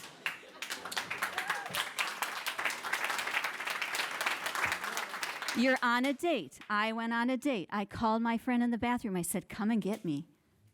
This guy, I'm super uncomfortable. She comes to the restaurant. That guy could just walk into the bathroom with me. And everyone, the social norm is gone, and he's there. Thank you.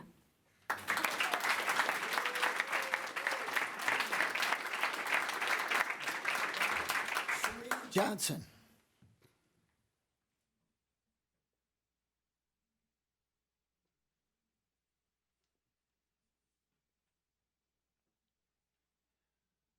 Hello there. My name is Sarita Johnson. I live in Winfield.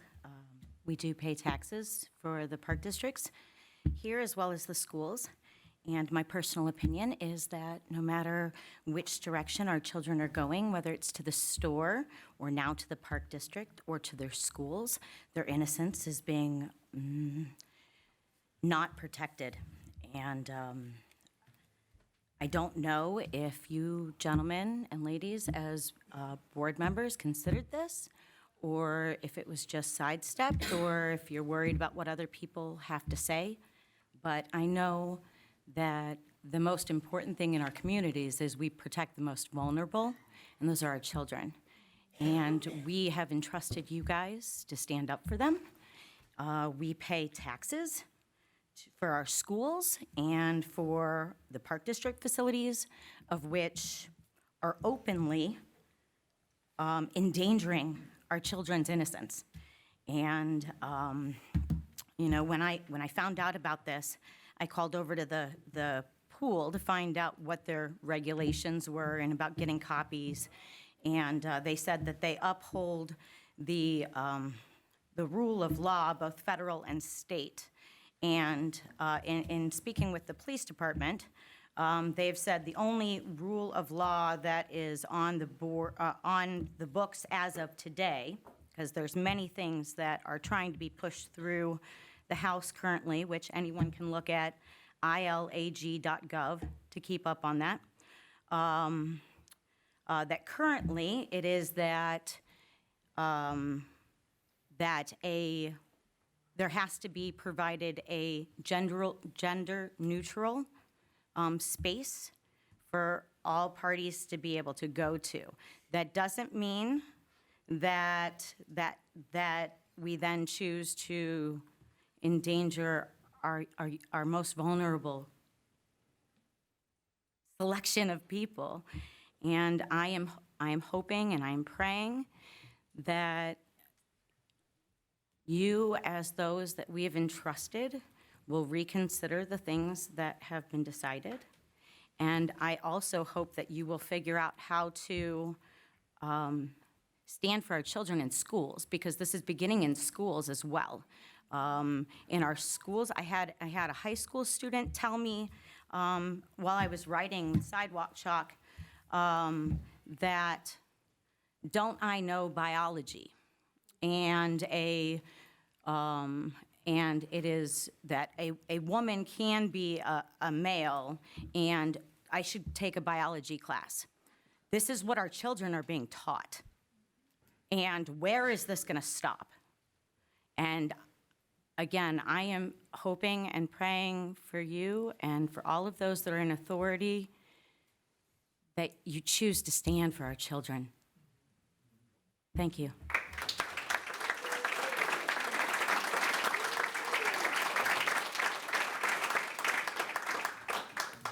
And this is the last non-resident, Nathan Klappich. And then I have two add-ons as residents after them.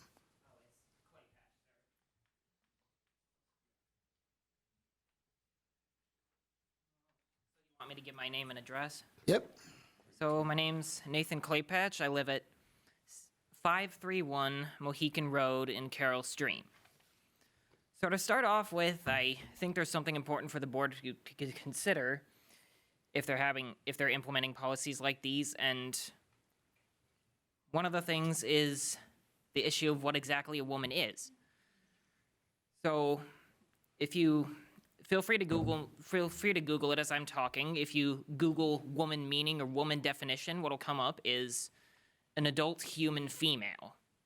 And to clarify what a female is, it's of or denoting the sex that can bear offspring or produce eggs, distinguished biologically by the production of gametes that can be fertilized by male gametes.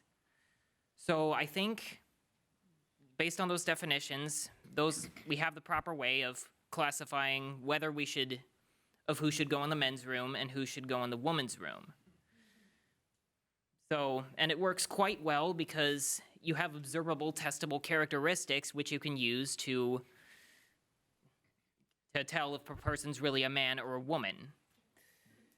I'm hoping that, so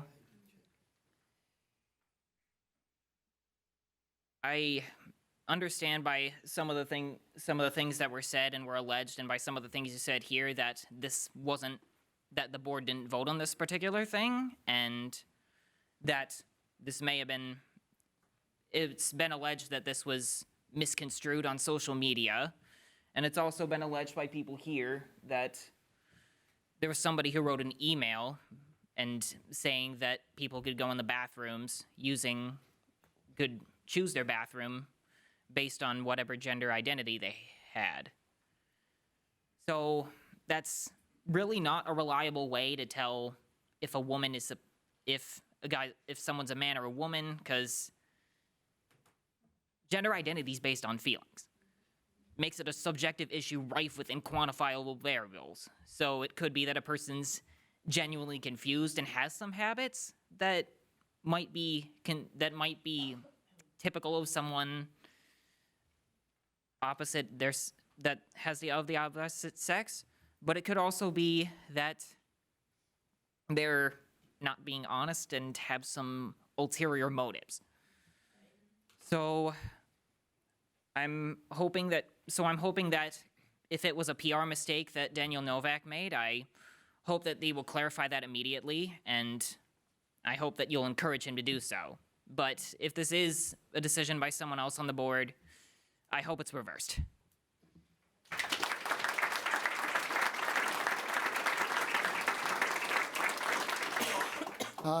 Back to 2 Wheaton residents, Ben Cowling.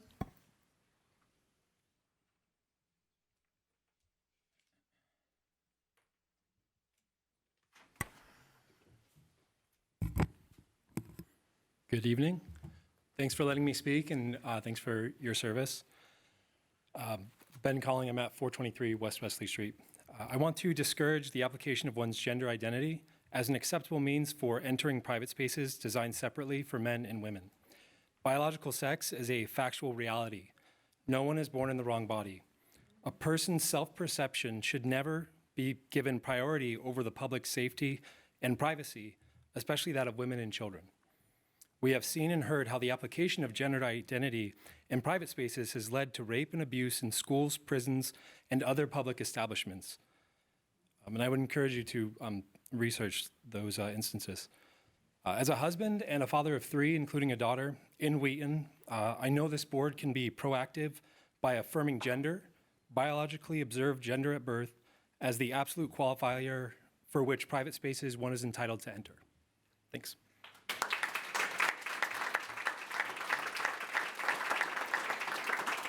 And last, Lori Higgins.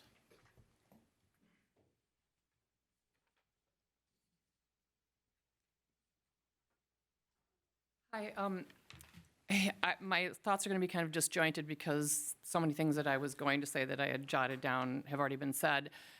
This has been the most inspiring. I've worked on this issue for some time, been writing about it for 20 years, and this is the single most inspiring thing that I've encountered in all these years. I know it's a very hard thing for you guys. You're facing lawsuits, but you know, as Martin Luther King said in a letter from Birmingham jail, there's a way to determine just laws from unjust laws, and sometimes there's a time for civil disobedience. And if you're going by case law in regard to bathroom usage and locker room usage, I would urge you to stick with statutory law and stand up with integrity and courage for what's true and right, which involves protecting women. People have talked about, you know, that we don't want to promote or participate or be complicit in a lie, and we should care about children. Well, one thing that we should care about is not gaslighting our children. They're being told in public schools that men can become women and that men can have babies and chest feed, and those things are just lies. And Wheaton, of all places, should not be a place that facilitates lies. Of course, the trans movement has made this hard distinction between gender, gender identity, gender expression, and biological sex. And it seems with this, I believe it's not a policy change, it is a de facto practice change that was revealed in that email that was been circulated, that it seems like you are subordinating biological sex to gender identity, which, as other people have mentioned, is just subjective internal feelings, and many people think that those feelings emerge from a lot of other issues. It can be autism, it can be abuse, all sorts of issues. I don't see any rational reason in bathroom usage or locker room usage to subordinate our objective biological sex, which has meaning, to subjective feelings about one's maleness, femaleness. Someone else brought up the issue about what are you going to do if you have a de facto or even a formal policy change? What are you going to do about those people who identify as gender expansive or gender fluid or gender non-binary or agender? How are you going to address those issues? A lot of people have talked about abuse, and I think it's really important to consider that, and we had someone talk about the impact if you've already been abused, what that does to you to have to be in a private place. But I would argue that our physical embodiment as male or female matters, even if we're not abused, even if we're not exposed to opposite sex genitalia. I will say, having read about this for 20 years now, the trans community will not tolerate restrictions in opposite sex spaces. They will not, if you try to say, well, you can be in there, but you have to be discreet and you can't expose your body parts. If a woman can undress in a woman's locker room, the trans community says if they identify as a woman, they get to use it in exactly the same way. And that's what happened to one of the local school districts. They had said the boy who identifies as a girl could be in the girls' locker room, but he had to be in a private space. And the ACLU came in and said, no way, Jose, this boy gets to use it in an unrestricted manner, and that is what's going to happen. People are talking about the slippery slope. What the slippery slope is from the trans community, and don't take my word for it, Google it, they want to eradicate all public recognition of sex differences everywhere for everyone. That is the end game, and if we capitulate on this, they're not going to allow you to say, but you can't undress, and they're not going to allow you to say, they're not going to tolerate either having a separate single changing space, which is what communities usually do, is say, well, okay, now we're going to sexually integrate this place, and if you women don't like being in this space with this biological man, you go in this separate single occupancy space. That is not acceptable, and the trans community will not tolerate that. I don't know if my 3 minutes are up. I just wanted to see if there was anything that I left out. Well, I just want to ask the question, and I'd say it's a question when you're discussing whether to change the policy or the practice, is to say, do women have an intrinsic right not to be in private spaces undressed or in the presence of opposite sex people undressed to whom they are not related? Do they have an intrinsic right to be in those spaces free of opposite sex persons?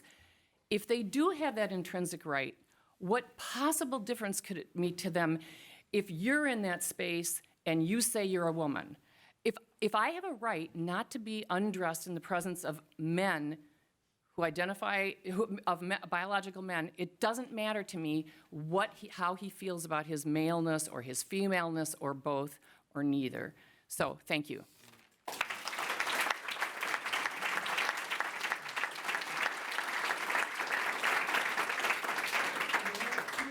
Late signups, and then I'm closing it after these two. So, their residents, Vidley M. Yes. Is it Vicky? Vicky. Sorry. That's okay. I have trouble No with problem. everybody's handwriting. No problem. Thanks for having this meeting and hearing from your community. I think it's really important. I was at the pool this week, and I heard about this policy, and I noticed that there wasn't any signage kind of giving anybody a heads up about what was going on and that the bathrooms or the locker rooms were going to be co-ed. So I think that's one thing that I think that you should do for your community is let them, give people a heads up and let them know, have signage somewhere saying, this is no longer a specifically male, specifically female, so that people aren't blindsided. Of course, these policies are in the schools, and my son, as a 6th grader, had a girl walk in on him when he was going to the bathroom, and she sat and watched him go to the bathroom, and that was really traumatic for him. And so he would come home and say, Mom, there's another girl in the bathroom. And I said, what'd you do, honey? And he said, I went outside, of course. And he said he was really traumatized by that. And so every time he'd go to the bathroom, he would look under the stalls and he would make sure that there was no girls in there. And even last year, he told me that he goes to a Christian school now, and he said, Mom, I still go to the bathroom during the class time because it traumatized me so much, and I still look under the stalls. So I just wanted you to know what that does to the psyche of a young 6th grade boy. My daughter went to Glenbard South in 2020, and at the end of 2020, she came up to me and said, Mom, God is so good. And I said, yeah, he is. Why is it? Why? And she said, because I never had to worry about having a boy in my locker room during PE class. Because of COVID, we didn't have to dress for PE. She was worried and anxious, right? She would be worried and anxious every day going into that locker room thinking, is there gonna be a boy there? How am I gonna respond? What's going on? Okay, so it creates some anxiety, okay, for the women that are going into here. What am I gonna, and then if you go in there and you have somebody there, it could cause anxiety because you don't know how to respond. It makes people uncomfortable. I have a son with special needs, and I use the family bathroom, and that works really well for us. He's an adult. When he was little, I took him in the locker room because he can't dress himself. I have to help him. But now I take him to the family bathroom, and then when I go to sign in, the people know us, and they say, you want to go through the gate? And I say, yes, that'd be great.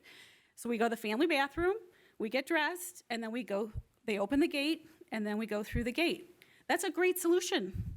That's a terrific solution for both our special needs population, right, and our transgender population. It's showing honor and respect to both, right? You're letting them in. Also with special needs, kids with special needs can be young emotionally, right, and intellectually.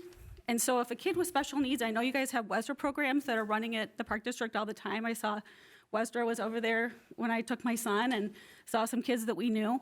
Okay, some of these kids that are intellectually and developmentally, not of age, might be traumatized if they see somebody of the opposite sex in their bathrooms. And so I want you to consider little kids. I want you to consider, your special needs population. And then the other thing that I think is really important is, distinguishing, I think people talked about, how are you going to protect young children and special needs children from sexual predators?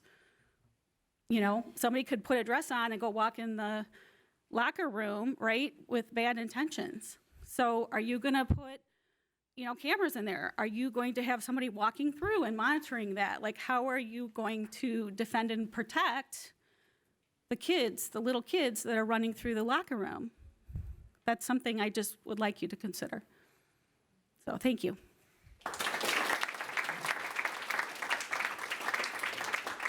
And last, Matthew Malone.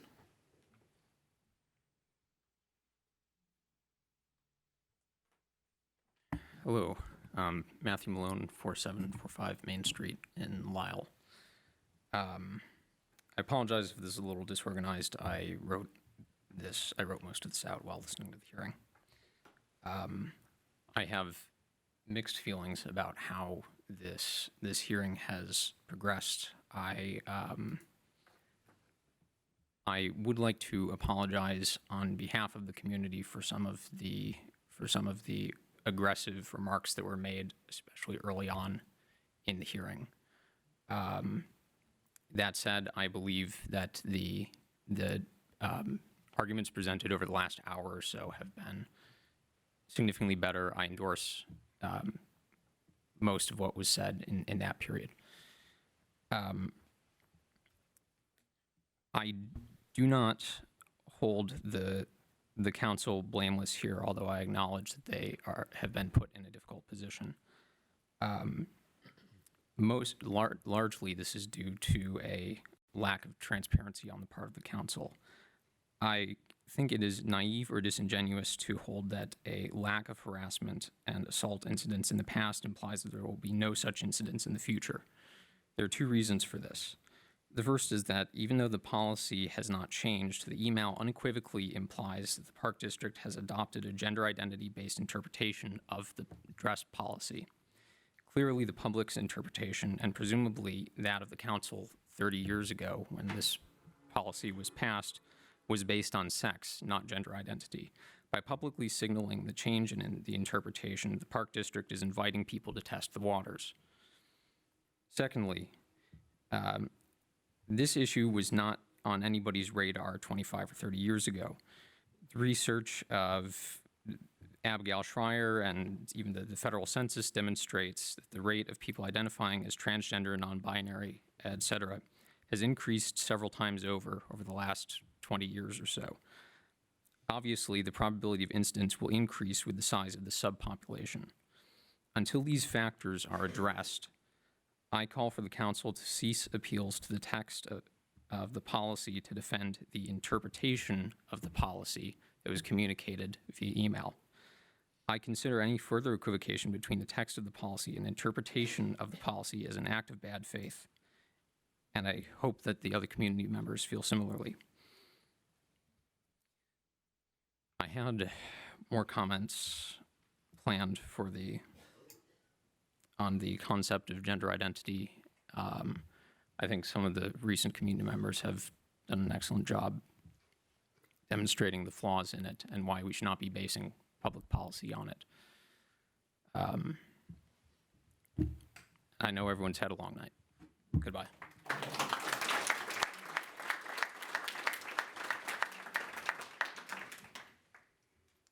All right, but before I move on, I just need a second.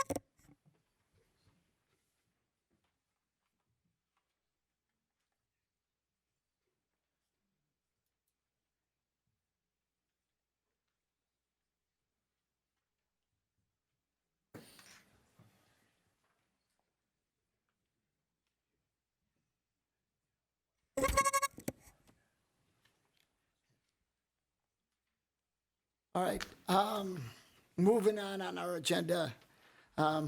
This is, for your information, this is the first time the board has met since the statement was issued by staff last week. The board has to discuss this in open meetings. It was not on our agenda for this week. And we're trying to work through this with our attorney. We've heard what everybody said today.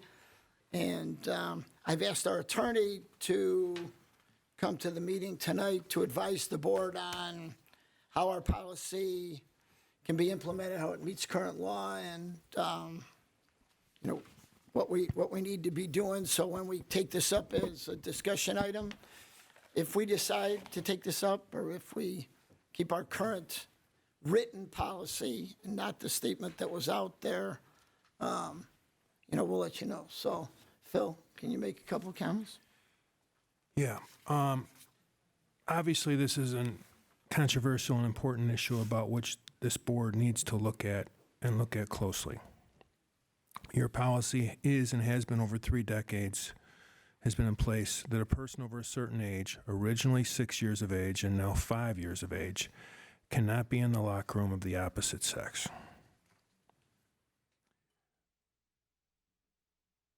Your policy does not allow does not allow and continues to not allow users of the facility over 5 years of age, whether that be male or female, in the locker room of the opposite sex. Nothing has changed in that regard.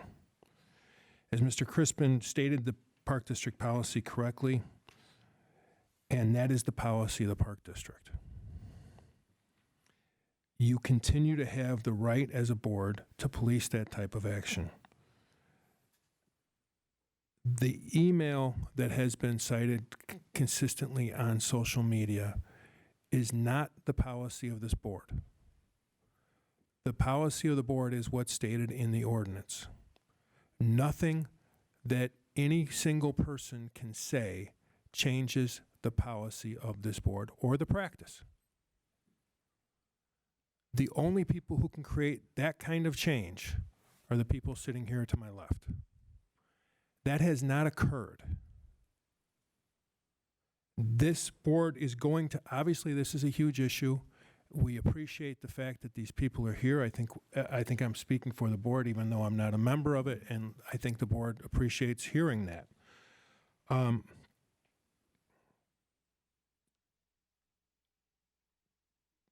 No matter what this board does, the public indecency laws still apply in our locker rooms, in our bathrooms, just as they do in our public parks.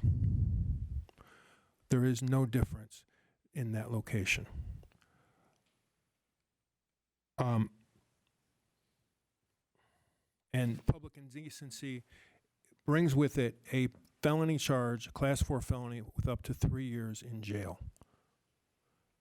Whether that's in a locker room, whether that's in a park. It is my understanding that staff has historically been instructed and continues to be instructed that allowing adults in the locker room of the opposite sex will not be tolerated. That has been the policy of this board, as I said, for 30 years. The board has not had an opportunity to, or a reason to, deal with this issue of transgender use of locker rooms. That is not something that people on this board have had to look at. It's not something that has been done in any way, shape, or form by this board. In sum, your current policy, which is the 5 years of age, opposite sex policy we've talked about a number of times and quoted by several of the policy of the staff or of the public, does not violate any laws and is appropriate under the law and in my opinion from a policy standpoint.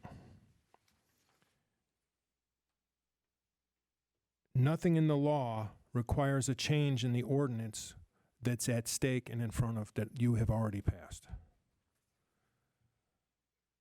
And as Mr.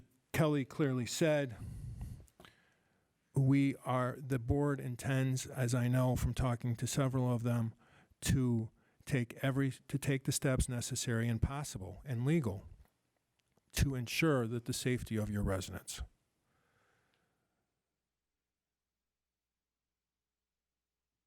No policy exists related to this issue because it has not come up. It has never been an issue in the Wheaton Park District locker rooms or bathrooms to our knowledge. Not one time. And that hasn't changed, that policy, as I keep continuing to say, and President Kelly has said a number of times, our policy has not changed. No matter what is posted on social media, no matter what an email may say. I'll say it again, the only people who can create policy or practice of this type of thing are the people at this board. You know what, ma'am, this is not that time. Oh, you know what, the public has had, I'm speaking on behalf of the board and as the lawyer right now. Okay? I am Philip Lutkehans. I answer that the board, I am sure that the board will take into consideration tonight's comments and the law and look at their policy in this regard. As Mr. Kelly said, they're not able to do that tonight. It is not an agenda item. To make those kinds of decisions tonight would be a violation of Illinois law. I think everybody knows that. It has to be on an agenda. This is an issue that's come up in the last several days we've all been dealing with like you have. Ma'am, that's nice, but that's not the issue in front of us. The issue in front of us is this issue long-term, and it's a decision that the board should make after thoughtful consideration, especially when the issue has not been an issue going for the past 30 years. And we're not aware of anybody who's in this position right now, and if they are, I'm sure we'll hear about it, and we'll try and deal with it at that time. In the meantime, the policy stands. If any of the board has any questions, not the public, I'm happy to answer them tonight, or we can have this as an agenda item at your desire at a later time. Anybody have any questions? I have no questions at this point in time. No question. Anybody else have questions for Phil? All right, thanks, Phil. Did the director not know the policy? I spoke to him and he said unlegal. You know, as one park board member, you know, we've shown you the respect of. Well, I'm sorry. Ma'am, hang on, let me finish, please. Let me finish. You're interrupting me. I didn't interrupt you, okay? As one park board member, we have respected everyone who's come and made a presentation here. We would appreciate the same level of respect at this point in time. Thank you.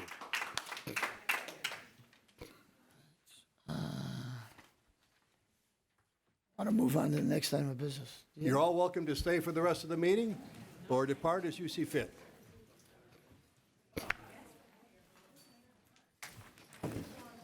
Do something about Novak. Yeah, Novak is the problem. Do something. I mean, Mr. Bernard, you told me, I spoke to you, you said that was the new policy, based on your legal advice. Yes, you did. Sir, Ma'am, we're done with this. I'm leaving, don't worry. Thank you. Yeah, thank you, thank you. A lot of white men up there not worried about women's safety. And Lutan's is full of shit. I'm not gonna be gaslit by you. Very nice, lady. Gary, don't go there. I'm not going to stand for that. All right. Next item of business is the consent agenda. I need a motion. I would go for it, sir. I would move to approve the consent agenda, items A through D. Item A, approval of disbursements totaling $1,272,193.34 for the period beginning May 10, 2023 and ending June 13, 2023. B, approval of disbursements totaling $442,197.61 for the period beginning May 10, 2023 and ending June 13, 2023. C, approval of the regular meeting minutes, May 17, 2023. And finally, D, approval of the special meeting minutes, June 7, 2023. Second. Second. All right, so we had a motion by me and a second by Linda. Mike, take the roll. Commissioner Fry? Yes. Commissioner Pacharich? Yes. Commissioner Morrow? Yes. Commissioner Me? Yes. Commissioner Vyers? Yes. President Kelly? Yes. First item of new business, appointments. President to appoint foundation, park board liaisons, and subcommittee chairpersons. Cosley Foundation, I believe is... Linda. Is that Linda? Yes. So Linda Pacharich is going to be our Cosley Foundation board liaison. DuPage Museum Foundation, Bill Barrett. Bill Barrett, that's right. And Sensory Garden and Playground Foundation is Ray Morrow. Buildings and Grounds Subcommittee will be chaired by me. And the Finance Subcommittee will be chaired by John Vyers. Good. So moved. All right. I don't think we need to. It wasn't a motion. There's no- Just your appointments. Right, those are just the appointments. Okay. The next item is the Park District Policy Review and Update. We need a motion to approve the Park District Board of Commissioners' general practices, policies, and update. So moved. Second. Okay. Mike, this is pretty much, you're correcting like some meeting times and stuff like that? Yeah, this was a simple review and update, nothing significant other than a correction on the current board's practice for meeting times, as well as some recent changes in Illinois law that were added to that section related to compliance. Okay. Next item, so we had a motion, we had a second. Take the roll. Yes, Commissioner Pacharich? Yes. Commissioner Morrow? Yes. Commissioner Me? Yes. Commissioner Vyers? Yes. Commissioner Fry? Yes. President Kelly? Yes. Next item of business is a contract for the parking lot at the community center. I need a motion. We didn't do the... Advertising policies, Yep. number 3. Oh, I'm sorry. We need a motion to approve the Wheaton Park District advertising and sponsorship policies. Moved. Second. Anybody have any questions or comments? Let me take the roll. Commissioner Morrow? Yes. Commissioner Me? Yes. Commissioner Vyers? Yes. Commissioner Fry? Yes. Commissioner Pacharich? Yes. President Kelly? Yes. Now we'll move to item 4, the community center parking lot project. We need a motion. At this point in time, Mr. President, I would move to segregate alternate 2, that expenditure from this general motion, and consider that under a separate motion. Second. Does anybody have a problem with doing that? Nope. Okay. So we need a motion then to start. I would move to approve a contract with Abbey Paving in the amount less than the alternate 2 Right. traffic island expenditure. So you're moving, we approve the base bid and alternate 1. And alternate 3. And alternate, No. no. Alternate 1 and 2. Base bid and alternate 1 is what you're intending, Terry. Okay, I thought we had to address the larger detention area. Well, that's not a recommendation of staff to accept that Okay. alternate. I stand corrected then. All right. So if I might read, the motion is to approve a contract with Abbey Paving for the base bid amount plus the amount for alternate 1 with a 10% contingency, if Terry would agree with that motion. I we can absolutely move on. do. Thank you, sir. You're welcome. Need a second on that now. Ray? Ray was the second? yeah. Right. Okay, did anybody have any questions? No. All right, No. Mike, take the roll. Commissioner Me? Yes. Commissioner Vyers? Yes. Commissioner Fry? Yes. Commissioner Pacharich? Yes. Commissioner Morrow? Yes. President Kelly? Yes. All right, now I need a motion, if somebody wants to make one, to accept alternate 2, which was the recommendation of staff. Yes. I move to approve the alternate 2 under item 4 on the agenda. Second. All right, discussion? Yes. I want to start with the fact that, there's a cost of $83,860 in this island, and it seems to me that's, and I've looked at the study information, it's very, it's based on a very subjective analysis. There was no speeding evaluation completed. There is no crash data associated with what's being, in my opinion, subjectively assessed as cut-through traffic, so we've had no crashes within the parking lot. So essentially, there's no warrants for it. The only study that was done was 2 two-hour periods, one was a weekday and one was Saturday. One was a weekday of 4 to 6. One was a Saturday from 12 to 2. That's almost 2 years ago. The board has not seen any documented complaints, pertaining to what's being assessed as cut-through traffic.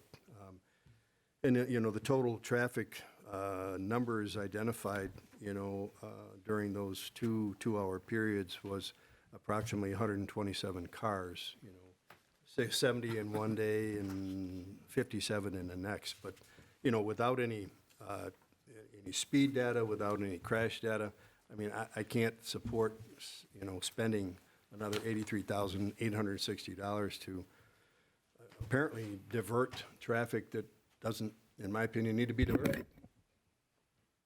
Anybody else? Ray? Yeah, I concur with what Terry is saying, and I think that perhaps with better signage, perhaps speed bumps like we have at Northside Park, if you ever drive into Northside and go down to the pool, we might be able to accomplish the same, what we're trying to accomplish for a lot less money. I have been involved with the community center since the day it was open, and I just don't see where the need is there to create this diversion. Not at the tune of almost $84,000. So, Rob, I've been involved in part of this project since the beginning, and I know there's been considerable staff concern on cut-through traffic at the community center. Staff still have the same position that this island is the way, along with our engineers, to curb this problem? The planning staff feels that it's the way to go, and I guess I would probably ask, Vicki if I could defer to her as being, kind of at ground zero with her office and seeing, what her concerns might be. Yeah, I'd have to agree. My office faces out where the crosswalk is, and it's kind of scary to see the volume of cars that go through and pass right through that stop sign. Yeah. So while this won't really eliminate cut-through traffic, it will divert it so it doesn't go right by the entrance to our building. Yeah, I've been in favor of this since day one. I'd hate to see an incident occur when, in my opinion, I think we have a way to divert it. So I'll be voting in favor of it. Alternate 2. Anybody else have any comments? All right, Mike, take the roll. Commissioner Byers? Yes. Commissioner Fry? Yes. Commissioner Pacharich? Yes. Commissioner Morrow? No. Commissioner Me? No. President Kelly? Yes. So it passes. So we'll be writing a contract for $1,669,000.10, which includes the base bid, alternates 1 and alternates 2, and an added contingency of 10% to be used to approve changes as approved by the Buildings and Grounds Subcommittee. Next item of business, Hoffman Park Playground Safety Surface Replacement. Do we have a motion? I would move to approve contract with Innovative Sport Surfacing for the provision and installation of the Hoffman Park Playground Safety Service base bid and alternate 1 in the amount of $84,444. Second. So a motion by me, second by Fry. Any discussion? Question for Rob. We've used this surface before and we're having good luck with it. Yes. This is our preferred surface. This is, yes, typically, I mean, we use either the carpet or the pour-in-place is kind of what the strong things have been lately. Okay, thank you. Mike, take the roll. Commissioner Fry? Yes. Commissioner Pacharich? Yes. Commissioner Morrow? Yes. Commissioner Me? Yes. Commissioner Byers? Yes. President Kelly? Yes. Next item of business is the Cosley Zoo Visitor Center deck replacement project. Do we have a motion? I'll make a motion to approve a contract with Wellfield Property Services for the Cosley Zoo Visitor Center Deck replacement project in the amount of $47,550 with an added 10% contingency amount of $4,755. Second. So motion by Fry, second by Morrow. Any questions or comments? Mike, take the roll. Commissioner Pacharich? Yes. Commissioner Morrow? Yes. Commissioner Me? Yep. Commissioner Byers? Yes. Commissioner Fry? Yes. President Kelly? Yes. Next item is the Ratchie Park Preschool Roof Replacement Project. I need a motion. I'll make a motion to approve a contract with Red Feather Group for the Rathje Park roof replacement project in the amount of $24,350 with an added 10% contingency amount of $2,435. Second. So a motion by Fry, second by Vyers. Any questions or comments? Under 25,000, we can do a voice vote? You're over with the contingency. Oh, with the contingency. Okay, take the roll, please. Commissioner Morrow? Yes. Commissioner Me? Yes. Commissioner Byers? Yes. Commissioner Fry? Yes. Commissioner Pacharich? Yes. President Kelly? Yes. Last item of new business, special event park rental alcohol sales. Move to approve the sale of beer and wine by Park District staff within Memorial Park on July 23, 2023, and within the Central Athletic Complex on September 30, 2023. Second. Motion by me and a second by Fry. Any questions or comments? Mike, take the roll. Commissioner Me? Yes. Commissioner Byers? Yes. Commissioner Fry? Yes. Pacharich? Yes. Commissioner Morrow? Yes. President Kelly? Yes. Reports from staff. Mike? Nothing to add, Anything sir. from the executive director? No, sir. Any other monthly reports anybody have comments or questions on? Of course, Mr. John, Me you know, does. I was going to kind of cut it short a little bit beyond my norm, but, you know, we've had such an interesting meeting that I think we need a little positivity here. You know, I did attend the recent Fisherama event on Saturday, as did Mike at Northside Park. We had more registered attendees than we've ever had for that, and it's, you know, a kid-oriented fishing event there. And zoo staff did a great job, but we had 355 registered attendees. Not sure how many we ended up with, but there were a lot. Sue and Tara and the zoo staff did a great job, and we also had the help of the Kiwanis Club. We thank them for the worms. I also then, following that, I attended the Sensory Garden Playground Scheduled Play Day that same Saturday. Again, well attended, and I hadn't been there in a number of months, but Mike, the improvements there, phenomenal. I mean, really good. There was, well, let's just say that there were a lot of parents and kids there, and I credit the staff, and I should mention WDSR was there too. They did a good job. I did note that the inaugural Wheaton United Invitational travel soccer tournament took place May 12th through the 14th at Seven Gables Central Athletic Complex in Graff Parks with over 6,000 people. And we also made over $58,000 in registration fees. And Margie, if I failed to mention your participation in the Sensory Garden Playground Play Date, I apologize. Margie she was doing it. So I'll try to move quickly here. Parks Plus, we're up another 101 memberships in May from April. We've had, 5,397 total visits for the month of May, and that was up 800 visits from last month. So, that should tell you how interesting, our people find PPF. We are, according to the aquatics report, Max is continuing to onboard staff, and we have close to 220 total staff, so I think we're doing pretty well. A question for you, Mike. Deb Seymour recently retired as superintendent of parks. Her retirement event was well attended too. New superintendent Dan Hopkins, is he inside promotion or outside? No, sir. We were fortunate enough to swipe Mr. Hopkins from the Downers Grove Park District, and their loss is absolutely our gain. He's already jumped in with both feet and is doing a phenomenal job managing our park system. Cool. Rob, shout out to you and your people for, a lot of work all the time, and, the parks are looking good. Leadership update, and I know that Phil can identify with this, but, we had a 37% increase in families requesting assistance through our leadership program from, over the 2022 year numbers. So that's still looking good. Activity registrations for May, total registrations over 4,000, fees processed over 900,000. We're looking good. So there's a few other things. I do want to mention, though, that we've had some grants, we've had some appeals. The foundation has raised for the Cosley Zoo, has raised almost $10,000 in support of the zoo. We also received an $850,000 gift from let's just say somebody who's close to the foundation, and to cover the cost of the strategic plan. And then there was another $100,000 pledge payment for the parking lot.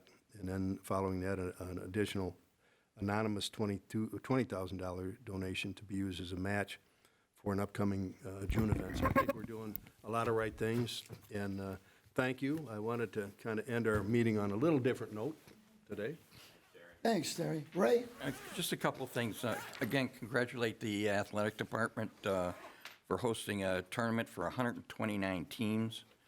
Played 221 games over a 3-day period. That's phenomenal. That's great. Would like to know when and how we're going to promote the remodeling of Parks Plus Fitness. When are we going to tell the people, and how are we going to tell them? You don't have to answer it tonight, just as long as I... You better believe we'll outline it for you and get it to the board, and we'll execute one heck of a marketing plan. Okay. And then, have we heard from the Chicago Golf Association? They came out and rated us again this year? Or? Yes, the ratings are in. They're available on the CDGA's website.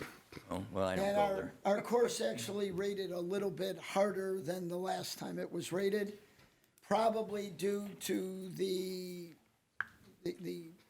greens that the staff have been able to do, and some of I think the last time was before the last bunker renovation too.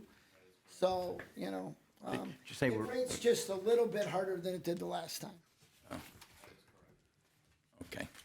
All right, that's all I had. Thank you. And that happened last week, correct? I would appreciate, one more minute, and so don't kill me, please. But Andy, for you and your staff, I mean, we're up well over 3,000 golf rounds, at this to-date point. than we were in 2022. So we're doing something good. And then finally, I had sent Mike a note about, how well the Creamer Wheaton was managed, facilitated, by staff and by all of our volunteers and sponsors. It was a good event, Mike. I mean, everything went real well. Of course, Mother Nature cooperated too. So anyway, thanks for that. Full agency effort. Need a motion to adjourn. So moved. Second. Motion by me, second by Fry. All in favor? Aye. We're adjourned.